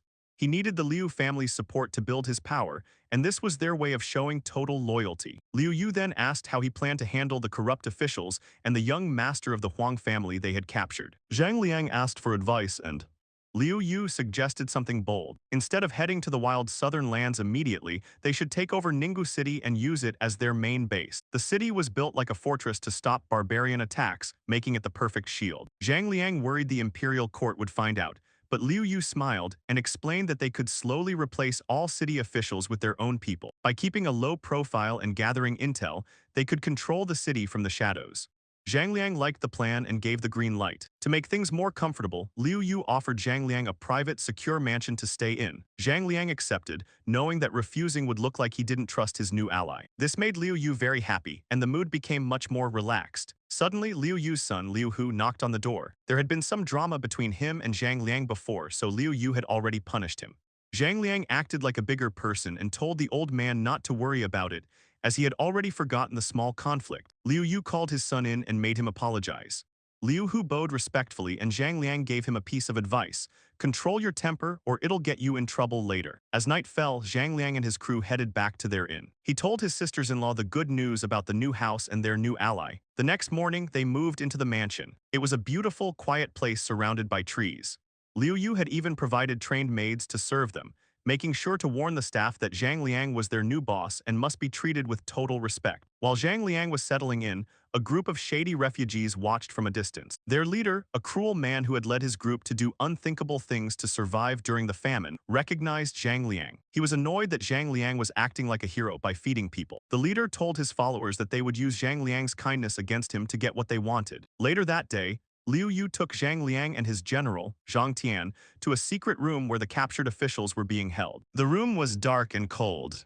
As soon as the door opened, the corrupt officials huddled in the corner, terrified. They started begging for their lives, promising money and power if Zhang Liang would just let them go. Zhang Liang stood there calmly, ready to use these prisoners to win over the hearts of the local people and solidify his rule over the city. Zheng Guodong looked at the group of corrupt officials begging for their lives and told them to shut up. He made it clear that since they tried to kill his leader, Zhang Liang, there was no way they were getting off easy. The room went silent as everyone lost hope. Zheng Guodong then asked for a man named Huang Su. Huang Su, a young man from an influential family, tried to hide in the corner, but the other officials quickly kicked him out to save themselves. Huang Su fell to the floor shaking with fear. Zheng Guodong grabbed him and dragged him out into the bright sunlight. Huang Su had been in the dark so long that the light hurt his eyes. He was taken to a pavilion where Zhang Liang was waiting. Zhang Liang looked at Huang Su's bruised and swollen face, the result of a fight between him and the other officials, and asked if he knew why he was there. Huang Su was terrified and promised to do whatever Zhang Liang wanted. Zhang Liang told him to write a letter to his family saying he was fine and just busy chasing Zhang Liang. Zhang Liang needed this letter to buy time so Huang Su's powerful family wouldn't send the army after him. Huang Su pretended to agree, thinking he could hide a secret help signal in the letter, but he was so hungry he couldn't even hold the pen. After Zhang Liang found out the other prisoners had been stealing Huang Su's food, he ordered some steamed buns for him. Huang Su ate them like it was the best meal of his life. Once full, Huang Su wrote the letter, but Zhang Liang saw right through his trick. The letter was actually a trap to bring the imperial army. Zhang Liang got angry, threw the letter in Huang Su's face, and told Zheng Guodong to take him away and teach him a lesson. Huang Su was dragged away screaming for mercy. Later, a beaten and terrified Huang Su was brought back. This time, he didn't try any tricks and wrote exactly what Zhang Liang wanted. Zhang Liang was satisfied and told Zheng Guodong to keep Huang Su in a separate room so the other officials wouldn't kill him. Huang Su felt a weird sense of relief, even though he still hated Zhang Liang. The next move was to deal with the corrupt officials of Ninggu City. Zhang Liang told his advisor, Liu Yu, to build a large wooden platform in the city center. The next morning, the townspeople gathered around the platform, wondering if the corrupt officials were up to some new evil scheme. They felt hopeless, thinking the government didn't care about them. Suddenly, Zheng Guodong and his elite soldiers arrived at the dark house where the officials were kept. They blindfolded the officials and dragged them out like bags of trash. The officials were terrified, realizing their time was up. Zhang Liang stood on the high platform as a huge crowd gathered, including many poor refugees. He announced to everyone that he had come from the capital to save them from these corrupt leaders. The crowd went wild with talk, unsure if they could trust this stranger. But in the shadows of the crowd, a few shady refugees with bad intentions were watching. Their leader, an older man with a mean look, stared at Zhang Liang. His followers asked if they should take Zhang Liang down, and the leader just gave a wicked smile, clearly planning something messy. Zhang Liang's voice cut through the noise, making everyone stop and think. He was right, they had nothing left for him to take. The people looked at each other, realizing they were being played by the troublemakers in the crowd. The tiger and leopard cavalry didn't waste time. They dragged the instigators onto the stage, right next to the officials who had just been dealt with. The leader of the refugees, who had been hiding in the back, felt a cold sweat break out. He tried to blend in even more, but Zhang Liang's eyes were like hawks, scanning every face until they locked onto him. "You think you can hide after starting a fire?" Zhang Liang said, pointing directly at the old refugee leader. The soldiers moved instantly, pushing through the crowd and grabbing the man before he could even try to run. Once all the troublemakers were lined up on stage, the atmosphere changed. Zhang Liang didn't just punish them, he explained why. He revealed that these men weren't just hungry refugees, they were opportunists trying to use the crowd's desperation to gain power for themselves. "I came here to give you a future, not to become your next master," Zhang Liang told the crowd. "But if you let people like this whisper in your ears, you'll stay in the dirt forever." The crowd's suspicion turned into shame. They realized that while Zhang Liang was trying to fix the city, these hidden enemies were trying to burn it down just for a bit of control. The anger that was directed at Zhang Liang shifted toward the men on stage. Zhang Liang knew he had to prove he was different. He ordered his men to bring out the keys to the city's graineries. "You want food, you'll get it. But we do this in an orderly way. No one fights, no one steals. We build something real here."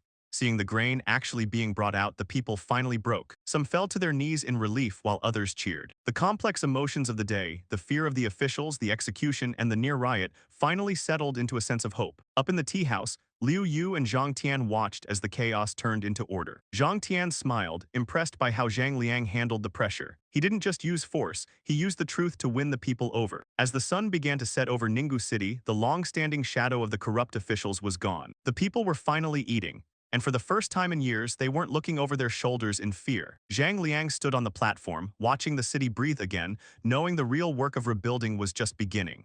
Zhang Liang stood on the stage, his calm and logical words quickly winning over the crowd. He reminded the people of the corruption of previous officials compared to the good he had done since arriving. The angry mood shifted, and the refugees who had been trying to stir up trouble realized they had lost their influence. One specific agitator tried to hide in the crowd, but Zhang Liang kept a close eye on him. Suddenly, a woman recognized the men on stage and shouted that they were monsters who had been attacking the elderly and children, even resorting to eating people to survive. Other refugees joined in, sharing horrific stories of how these bullies had oppressed the weak. Zhang Liang was disgusted. He knew they were greedy, but he didn't realize they had completely lost their humanity. As the crowd's anger peaked, one refugee pointed out a leader hiding among them as the mastermind behind the attacks on the vulnerable. The leader tried to act innocent, but his own men, feeling betrayed, turned on him. They admitted he was the one who gave the orders. Seeing no way out, the leader pulled a knife to take a hostage, but Zhang Liang was ready. His man, Yan Sheng, quickly tackled the leader and dragged him onto the stage. The scene turned into total chaos as the betrayed subordinates and the angry crowd mocked the captured leader. In a final act of madness, the leader broke free and bit one of his own men, literally tearing a piece of flesh away before Yan Sheng pulled him off. Zhang Liang had seen enough. He ordered Yan Sheng to finish them off, saying he didn't want to see such beasts again. The leader begged for mercy, but Zhang Liang reminded him that he showed no mercy to the innocent people he had harmed. With a quick flash of a blade, the leader was gone. Once the criminals were dealt with, Zhang Liang announced to the city that he would provide free porridge at the city gates for 7 days. This news brought tears of joy to the starving citizens, who began cheering for him as if he were a hero. This act earned Zhang Liang the genuine loyalty of the people, and his system rewarded him with a package of seeds and new farming methods to help the city thrive. However, not everyone was happy. Local grain merchants like Zhou Zia and his associates were watching closely. They were glad the corrupt officials were gone because those officials had become too greedy, but they were suspicious of Zhang Liang. They saw his charity as a move to gain power and decided they needed to remind him of the rules of the city. They also worried about the powerful Liu family, who remained quiet despite the day's events. The merchants agreed to stay united, waiting to see if they would need to fight Zhang Liang or the Liu family to keep their control over the food supply. After the crowd cleared, Zhang Liang's team gathered around him to celebrate the success of the plan. Liu Yu whispered that he had already sent word to higher authorities, using the former official's crimes as the perfect excuse to solidify Zhang Liang's control over the region. Everything was falling into place. Zhang Liang and Liu Yu decided to trick the corrupt officials to take control of Ninggu City. They sent a fake report claiming that barbarians had invaded and killed all the local officials. This news reached Ma Bao, a puppet governor controlled by 4 powerful families. Ma Bao was a weak man who only cared about keeping his position, unlike the previous governor, Song Wen, who was kicked out for being too honest. Ma Bao immediately checked with the 4 family heads, Chen Chang, Huang Siling, Liang Ziyuji, and Yang Jin. These men ran everything behind the scenes. Since Ninggu City was a poor, remote place, they didn't care much about it. They agreed to let the Liu family, the biggest players in that area, take over the vacant official spots. With their approval, Zhang Liang's team officially had the power they needed. The next morning, Zhang Liang started giving out free porridge to the starving refugees at the city gates. Things were going smoothly until a group of fake refugees showed up. These guys were loud, rude, and jumped the line, pushing away people who hadn't eaten in days. Even though they looked poor, they acted like entitled bullies. They complained that the food was bad and tried to ruin the mood for everyone else. The workers noticed that these troublemakers were coming back every day, taking food from the truly needy and threatening to cause a scene if they didn't get their way. When Zhang Liang heard about this, he didn't get angry, he got smart. He told his staff to mix animal feed and sand into the porridge. His logic was simple. Someone who is actually starving will eat anything to stay alive, but a fake who is just there to cause trouble will hate it. Sure enough, when the bullies took a sip of the sandy porridge the next day, they spat it out and started screaming that it wasn't fit for humans. But this time, the real refugees fought back. They told the bullies to get lost, saying even sandy porridge was better than eating dirt. The troublemakers ran off in shame, and Liu Yu's men secretly followed them. The trail led straight to the mansions of the 4 major grain merchants in the city. These merchants were greedy men who had been hiking up food prices during the famine to get rich. They were annoyed that Zhang Liang was giving away food because it hurt their business. When Liu Yu reported this, Zhang Liang decided it was time to deal with them. He told Liu Yu to invite all 4 merchants to a formal dinner the next day. The merchants, thinking they had shown Zhang Liang who was boss, met up to talk. One of them, Sun Yi, suggested they stop the bullying for now since they had already sent their message. They had no idea that by accepting the dinner invite, they were walking straight into Zhang Liang's trap. The 4 grain merchants, Mr. Sun, Zhou Zia, Kaiyan Duo, and Zhao Hao, decided to stop attacking their rival for now. They realized that pushing too hard might ruin their chances of making money, so they agreed to play it safe and just watch his next move. While they were talking in Zhou Zia's study, his butler rushed in. Although Zhou Zia was annoyed at the interruption, the butler whispered some shocking news. The powerful Liu family had invited all 4 of them to a private dinner the next evening to discuss something important. This was strange because these families usually kept their distance from the Liu family. They weren't enemies, but they weren't friends either. After some nervous discussion, they decided they had to go. The Liu family was simply too powerful to offend. Saying no could result in them getting crushed. To keep things quiet, Zhou Zia sent word that he would attend, intentionally hiding the fact that the other 3 were with him. Back at the Liu mansion, the butler confirmed to Liu Yu and his strategist, Zhang Liang, that the 4 merchants had fallen for the trap and would show up. Zhang Liang, a smart and calm man, was the real mastermind behind this meeting. After finishing his work for the day, Zhang Liang ran into Zhang Shu in the courtyard. Zhang Shu was the widow of his late brother, a kind and gentle woman who cared deeply for him. Even though Zhang Liang tried to be polite and said he wasn't hungry, his stomach betrayed him. Zhang Shu laughed and went to the kitchen to make him a bowl of hot egg noodle. As he ate, they shared a quiet, peaceful moment under the moonlight. It was a rare break from the stress of his scheme. Once finished, they both headed to their rooms to rest for the big day ahead. The next evening, the Liu mansion was decorated beautifully with lanterns and red carpets. Liu Yu's son, Liu Hu, greeted the 4 merchants at the gate with a big fake smile. The merchants arrived in fancy carriages, acting polite but secretly feeling very suspicious. Inside, Liu Yu welcomed them warmly, but the mood changed instantly when they saw a young man sitting quietly sipping tea. It was Zhang Liang. Liu Yu dropped a bombshell. He wasn't the one who called the meeting, Zhang Liang was. The merchants were stunned. They realized the Liu family had officially teamed up with this newcomer. Zhang Liang stood up, full of confidence, and greeted them. The trap was set and the power dynamic in the city was about to change forever. Zhang Liang met with the 4 biggest grain merchants in the city, Zhao Hao, Zhou Zia, Kaiyan Duo, and Sun Yi. These guys were the reason people were starving, as they kept grain prices high just to fill their own pockets. At first, the merchants were suspicious, thinking Zhang Liang invited them to force a price drop. They even tried to act poor, claiming they were barely making a profit because of bad harvests and bandits. When Zhang Liang asked for the current price, Zhao Hao admitted it was 100 coins per bushel. To test Zhang Liang, the merchants generously offered to lower the price by 5 measly cents, acting like they were doing the world a favor. Zhang Liang didn't look impressed, which made the merchants nervous and a bit angry, thinking he was being greedy. But then Zhang Liang flipped the script. He told them he didn't want the prices to go down, he wanted them to raise the prices even higher. This shocked everyone. The merchants immediately suspected a trap. They thought Zhang Liang wanted them to hike prices so he could swoop in, sell his own grain for cheap, and look like a hero while they looked like villains. To seal the deal, Liu Yu, the city official, played along perfectly. He acted furious, slammed his glass down, and stormed out, yelling that he wouldn't work with greedy people. Zhang Liang shouted back, pretending his powerful father in the capital would be disappointed in Liu Yu. This fake fight convinced the merchants that Zhang Liang was actually on their side and had serious political backup. Thinking they could get rich and gain political favors, the merchants started sucking up to Zhang Liang. They even promised him 30% of their profits. Zhang Liang agreed but told them to wait until his charity event was over before hiking the prices. Once the drunk merchants left, Zhang Liang's drunk act vanished. Liu Yu returned, worried that raising prices would destroy the poor. Zhang Liang just smiled, knowing that by making the merchants raise prices, he was actually setting a trap that would eventually ruin them and save the city. Zhang Liang told Liu Yu to trust him, even though things looked bad. He then dropped a bombshell. He was closing the city's public graineries and stopping the free food distribution. Liu Yu was shocked, thinking Zhang Liang was teaming up with greedy merchants to drive up prices. Even Zhang Liang's associates Zhang Tian and Wang Wu were confused when they heard the news.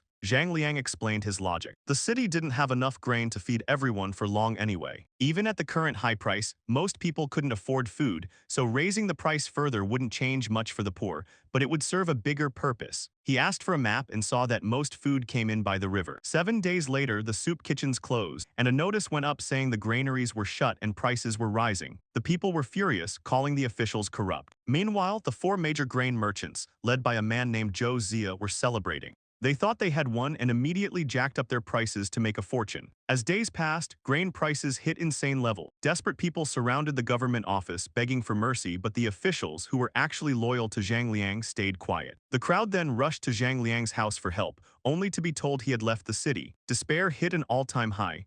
Inside the mansion, Zhang Liang's family was worried. They feared people would turn to violence or even cannibalism. Zhang Liang remained calm, sipping tea. He revealed that he had his elite soldiers, the tiger and leopard cavalry, hidden and ready to keep order.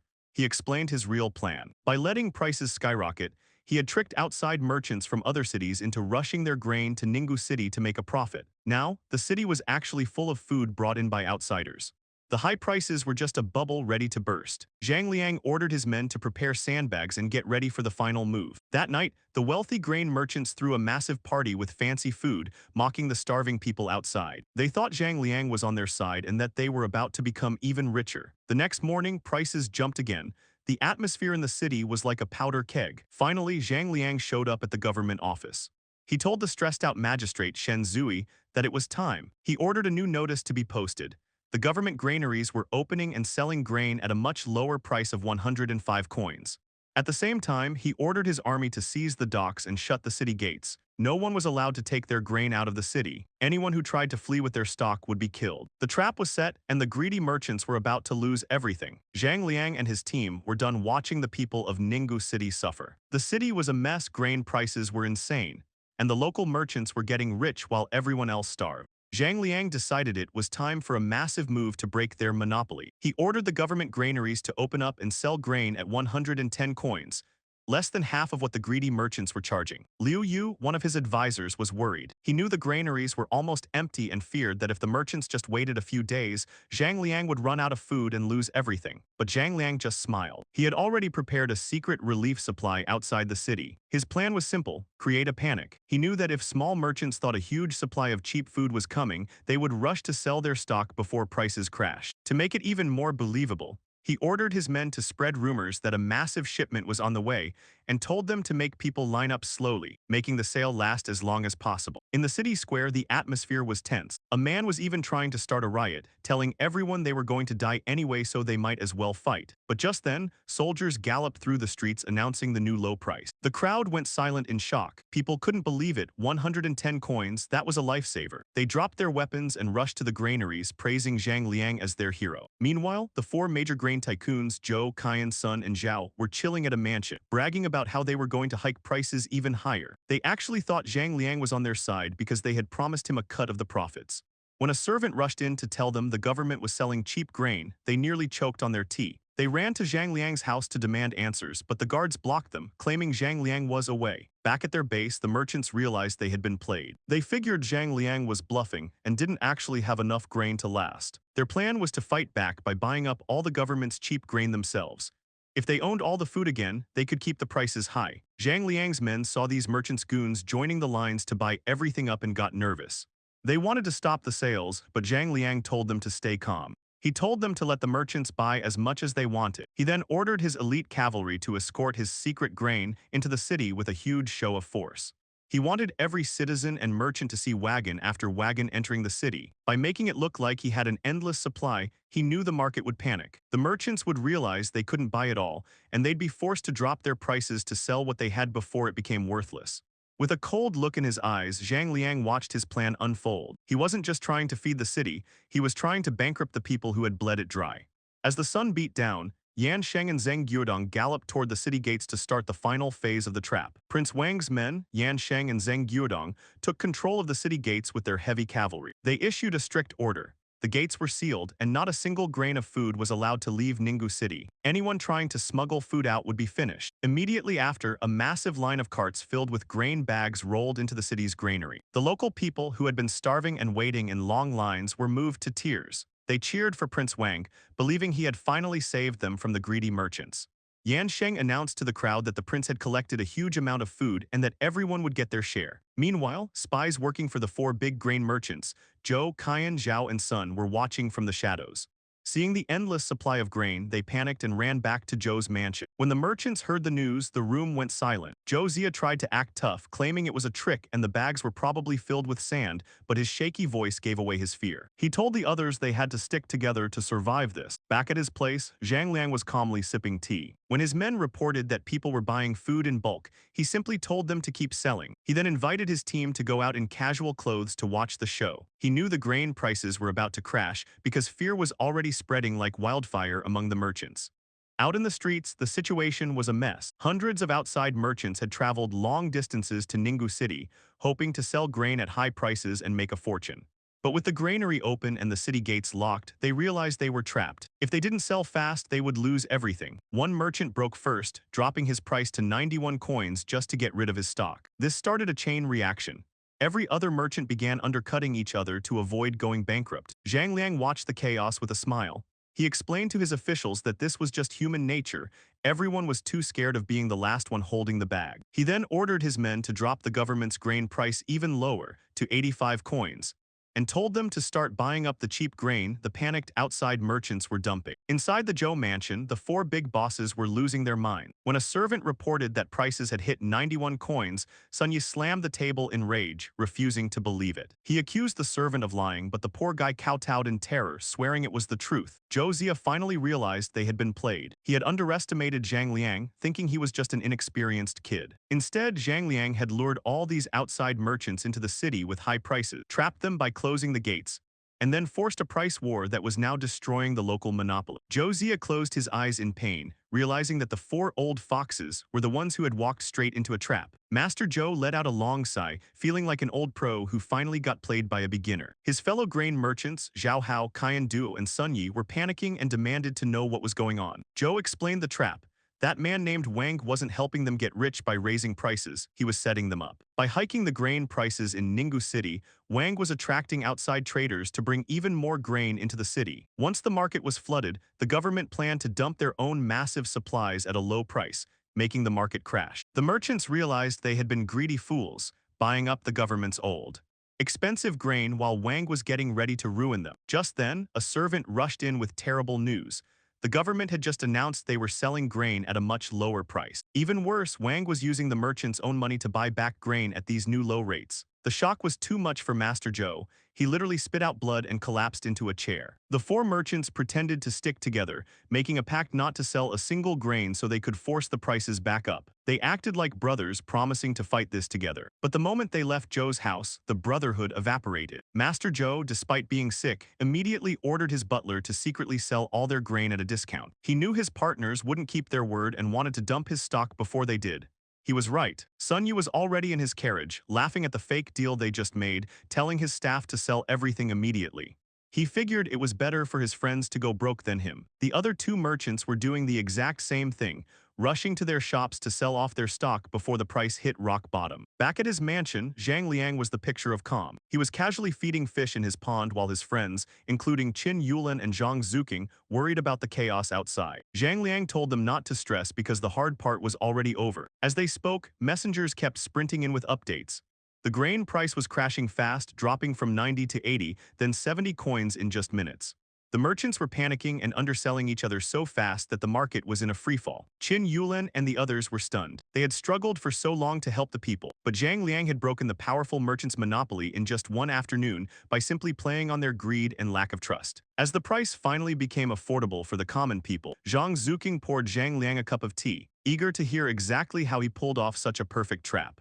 Zhang Liang explained to his companions that the big grain merchants in Ninggu City turned on each other because of simple greed and fear. Even though they had a pact to keep prices high, they didn't trust each other. They were scared that if they didn't sell now, they'd be stuck with useless old grain if next year's harvest turned out great. This fear caused a stampede where everyone rushed to sell first, crashing the market just as Zhang Liang planned. While everyone celebrated the falling prices, Zhang Liang warned his advisors Liu Yu and Shen Zui not to get too excited. He pointed out the real problem. It doesn't matter if grain is cheap if the people have no money to buy it. To fix this, he introduced a work-for-relief plan. Instead of just giving out free food, the government would hire refugees to repair the city's broken walls. Zhang Liang gave Shen Zui a specific tip: keep the wages low. He explained that if the government pays too much, local wealthy families won't bother hiring anyone. By keeping wages small, the rich elite would feel comfortable hiring refugees for their own projects, which helps more people get jobs without the government footing the entire bill. Later, Zhang Liang brought out a heavy sack filled with sweet potatoes, corn, potatoes, and high-yield rice seed. His friends were confused because they had never seen these plants before, but Zhang Liang explained these crops could produce massive amounts of food even in poor soil. He planned to grow them secretly on a secure farm guarded by his elite cavalry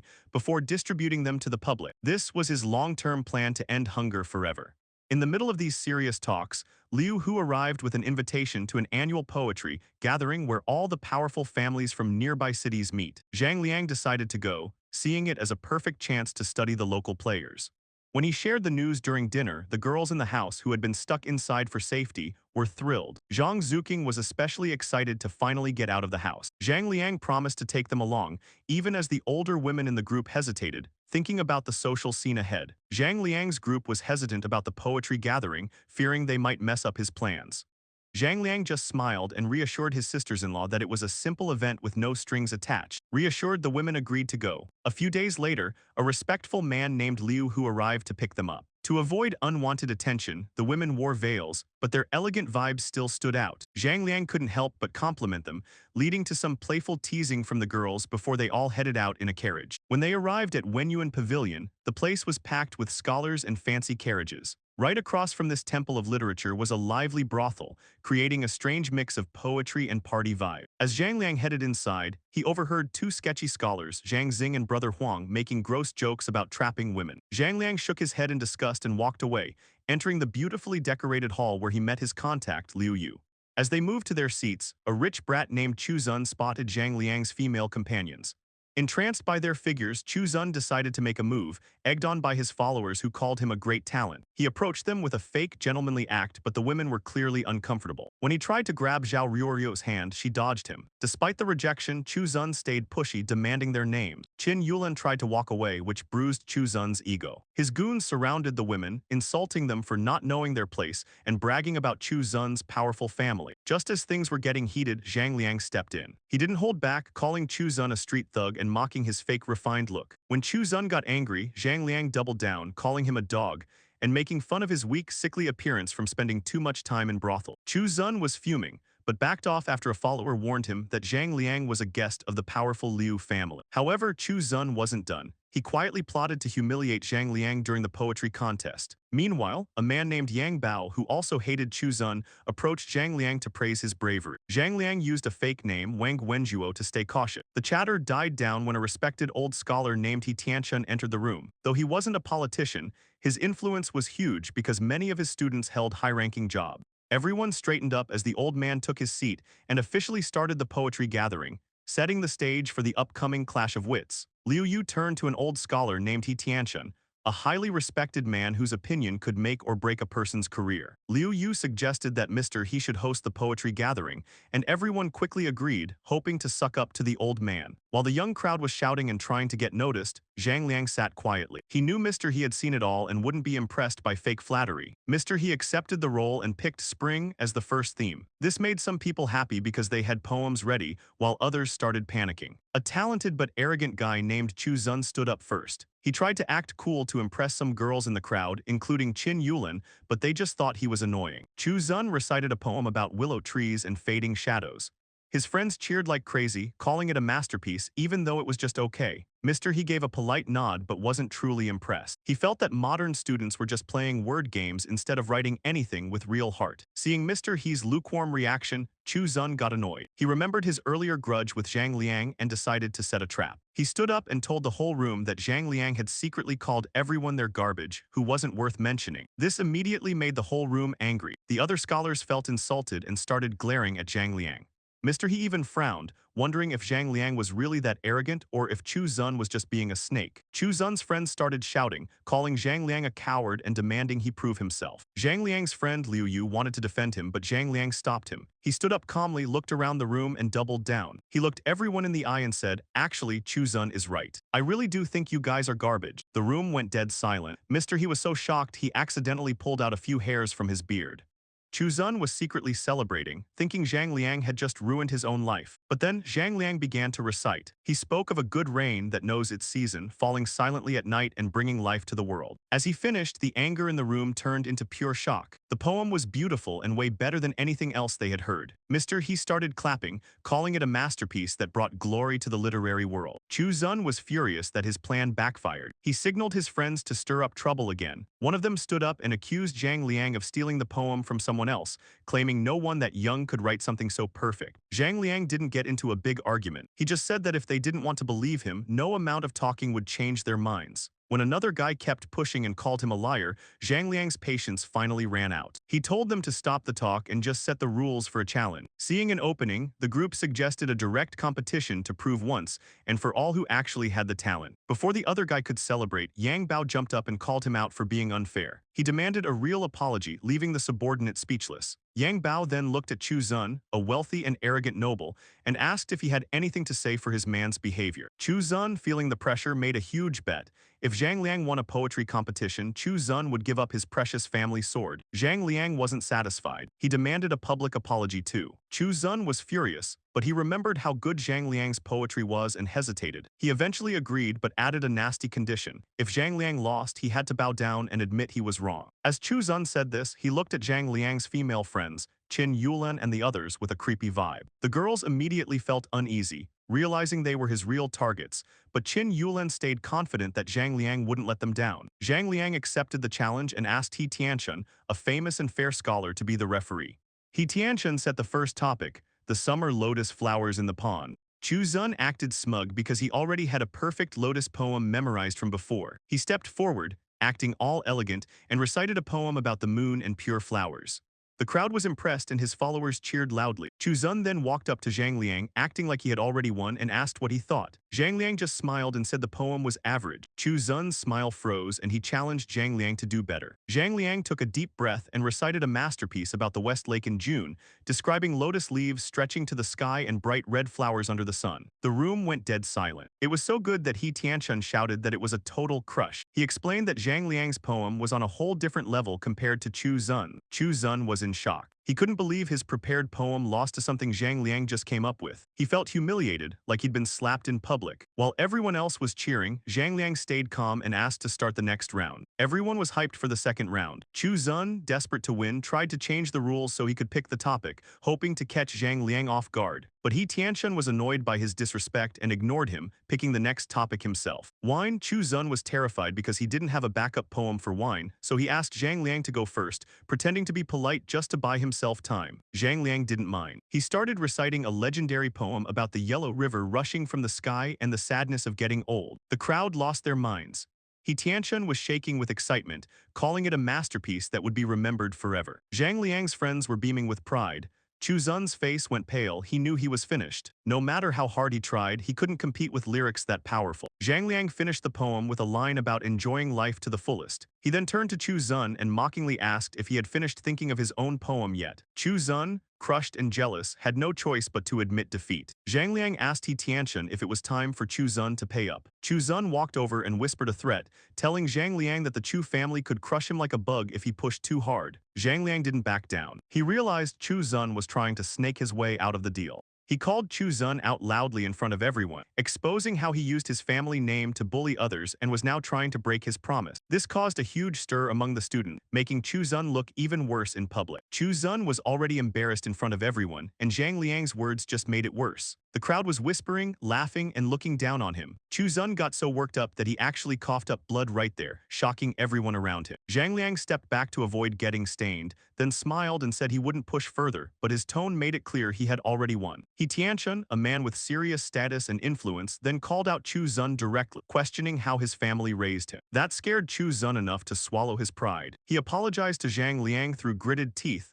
not because he meant it, but because he didn't want to lose more face in front of all these people, and definitely didn't want to make an enemy out of He Tiantian. Zhang Liang accepted the apology with a smile, then casually reminded Chu Zun about the sword he had promised. Chu Zun looked like he was going to pass out. That sword was a family heirloom, something really important to him. But with everyone watching, he had no way out. He told his guy to get it from the carriage, and when it arrived, he handed it over with shaking hands. Zhang Liang pulled it out, checked it in the sunlight, and said it was a fine sword, which just made Chu Zun feel worse.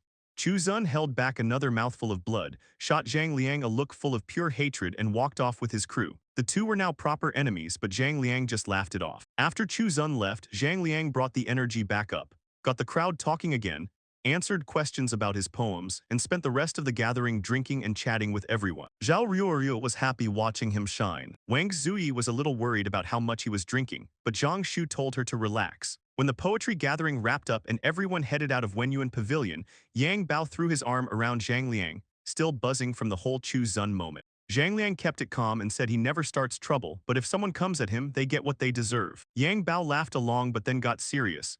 Chu Zun was the type to hold a grudge, so Zhang Liang needed to watch his back. He also told Zhang Liang to come to him first if things got bad. Then he got in his carriage and left. Just as Zhang Liang was about to head home, some noise from a nearby brothel caught his attention. Two young scholars were getting dragged out and roughed up by the bouncers. The madam, a woman around 40 who still carried herself with confidence, came out looking disgusted. Turns out the two scholars had eaten, drank, and enjoyed themselves without paying a single coin. She told her guys to keep going, then said the scholars would have to stay and work off their debt. The scholars freaked out, saying that was beneath them as educated men. The madam shut them down fast. If they had so much dignity, why were they freeloading in the first place? One of them tried to spin it as some kind of investment, but she wasn't buying it. She waved her hand and had them taken back inside. Qin Yulan noticed Zhang Liang staring in that direction and got a little worried, thinking he was distracted by the women there. She asked what he was looking at.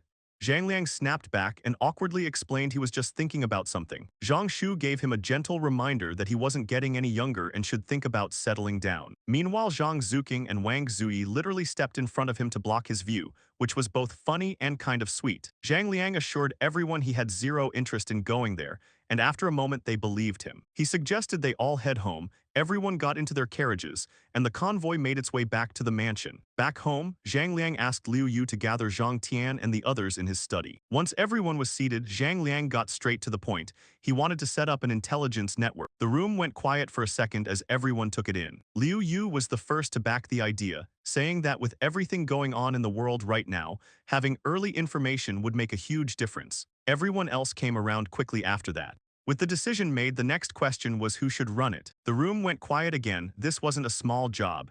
It needed someone loyal, capable, and well-connected. Zhang Liang told everyone to take their time and think it through properly. Then Liu Yu spoke up with a solid plan, let his son and Zhang Tian's son build the organization together. One with military training handling security and operations, the other two posing as businessmen to gather information from the outside. One working openly, one staying hidden. And most importantly, they were all trusted people. Zhang Liang liked it. The plan was practical and the trust issue was already solved. Zhang Liang turned to his advisors Zhang Tian and Wang Wu to get their take on the plan. Zhang Tian agreed immediately, saying his son was smart and perfect for gathering information. Wang Wu also thought it was a great idea, Since everyone was on board, Zhang Liang called over a reliable-looking servant and told him to bring the young men Wang Xiao, Zhang Zheng, and Liu Hu to the study right away. While waiting, the older men started sketching out how this new spy network would work. Soon, the three young men arrived, looking a bit nervous. Zhang Liang didn't beat around the bush and told them he wanted them to start an intelligence organization. The news shocked them, but they quickly stepped up. They promised to work hard and keep secrets safe. Zhang Liang was happy with their attitude and told them the group would be called Akatsuki, funded by the gold they had recently seized.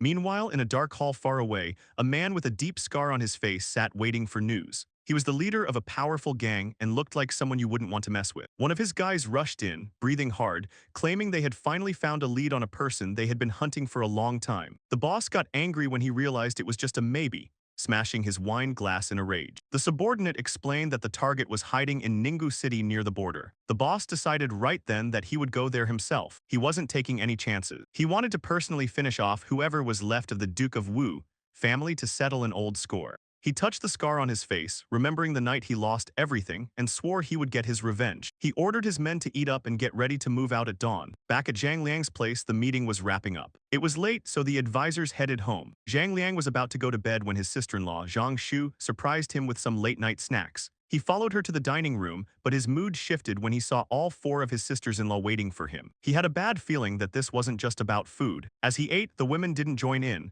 Instead, they watched him with serious looks. Finally, Qin Yulan spoke up, saying they needed to discuss something important, his marriage. Zhang Liang almost choked on his food. He tried to argue that he was too young and needed to focus on getting revenge for their family first, but the sisters-in-law weren't having it. Zhang Shu pointed out that most guys his age already had kids. Wang Yuehan added that according to old traditions, he should get married before focusing on his career or revenge. They were determined to see him settled down, leaving Zhang Liang stuck in a very awkward spot. Zhang Liang's sisters-in-law, led by Qin Yulan, were worried about the family line. Since Zhang Liang was the only heir left of the Wuguo mansion, they kept pushing him to get married again. Zhang Liang understood they meant well, but the pressure was too much. To avoid the constant marriage talk, he started leaving the house early and hiding in his study all day. Seeing his stubbornness, the sisters-in-law stopped nagging him and instead started secretly hunting for a girl they thought he'd like. While this was happening, a group of tough-looking men in black arrived at the city gates. Their leader was a man with a serious grudge against the Wuguo mansion from years ago. He was exhausted but determined. One of his followers confirmed that a man looking exactly like Zhang Liang was hiding in the city. The leader gave the order to move in,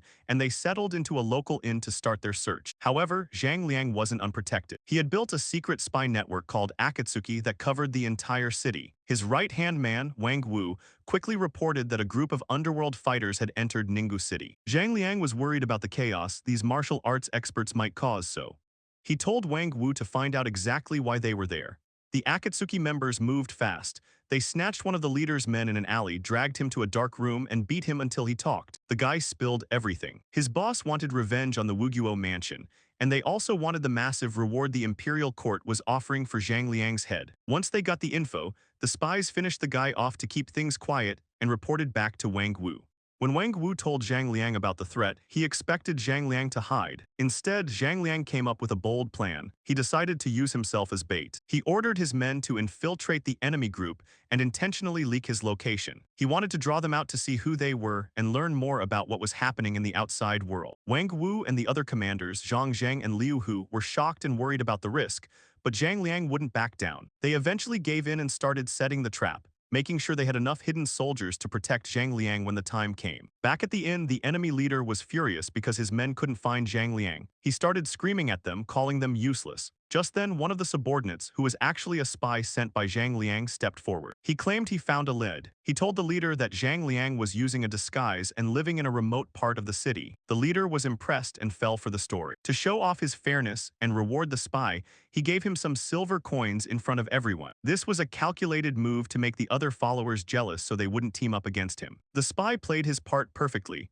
acting grateful while the rest of the crew watched with envy. The leader decided to wait until the next day to confirm the location before attacking, not realizing he was walking straight into Zhang Liang's trap. The man stood in the courtyard, shaking with rage as he pointed at the scar on his face. He yelled about how Zhang Liang's father, Duke Wu, had punished him just for trying to bribe imperial officials with innocent women. To him, he was a hero who saved the Duke, but to Zhang Liang, he was just a criminal who had finally shown his true colors. Zhang Liang didn't look scared at all. He calmly put down his teacup and looked the man in the eyes. He told him straight up that his father was right to punish him because what he did was disgusting. Hearing this, the man lost his mind. He pulled out his sword, the blade glowing with a mean red light, and screamed that he was going to end Zhang Liang tonight to settle the score. Just as the man and his group were about to rush forward, Zhang Liang let out a loud whistle. Suddenly, the quiet courtyard transformed. Dozens of elite tiger and leopard soldiers jumped over the walls, surrounding the intruders before they could even react. The man's face went pale as he realized he had walked straight into a trap. He turned around to look for Urguzi, the subordinate who had led him here, but Urguzi was already standing safely behind Zhang Liang. Urguzi dropped his fake, respectful act and looked at his former boss with total disdain. He revealed that he had been working for Zhang Liang the whole time, feeding the man fake info just to lure him into this spot. The man realized he was finished. He looked at the heavily armed soldiers and then back at Zhang Liang, who was still sitting comfortably. The man tried to make one last desperate move, charging forward with his sword raised, but he didn't even get close. Before he could take 3 steps, the soldiers moved in. Without any unnecessary talk, the soldiers quickly put the man and his followers down. There was no long, drawn-out fight. It was a total shutdown. The man who had spent years dreaming of revenge was ended in seconds, his plans falling apart because he underestimated the person he was hunting. Once the area was cleared, Wang Wu and the other leaders walked up to Zhang Liang. They asked if he was okay, and Zhang Liang just nodded, looking bored as he finished his snacks. He told them to clean up the mess and make sure no one else from that group was hiding in the city. As the soldiers took care of everything, Zhang Liang stood up and stretched. The dangerous night was over, and he had handled his father's old enemy without even breaking a sweat.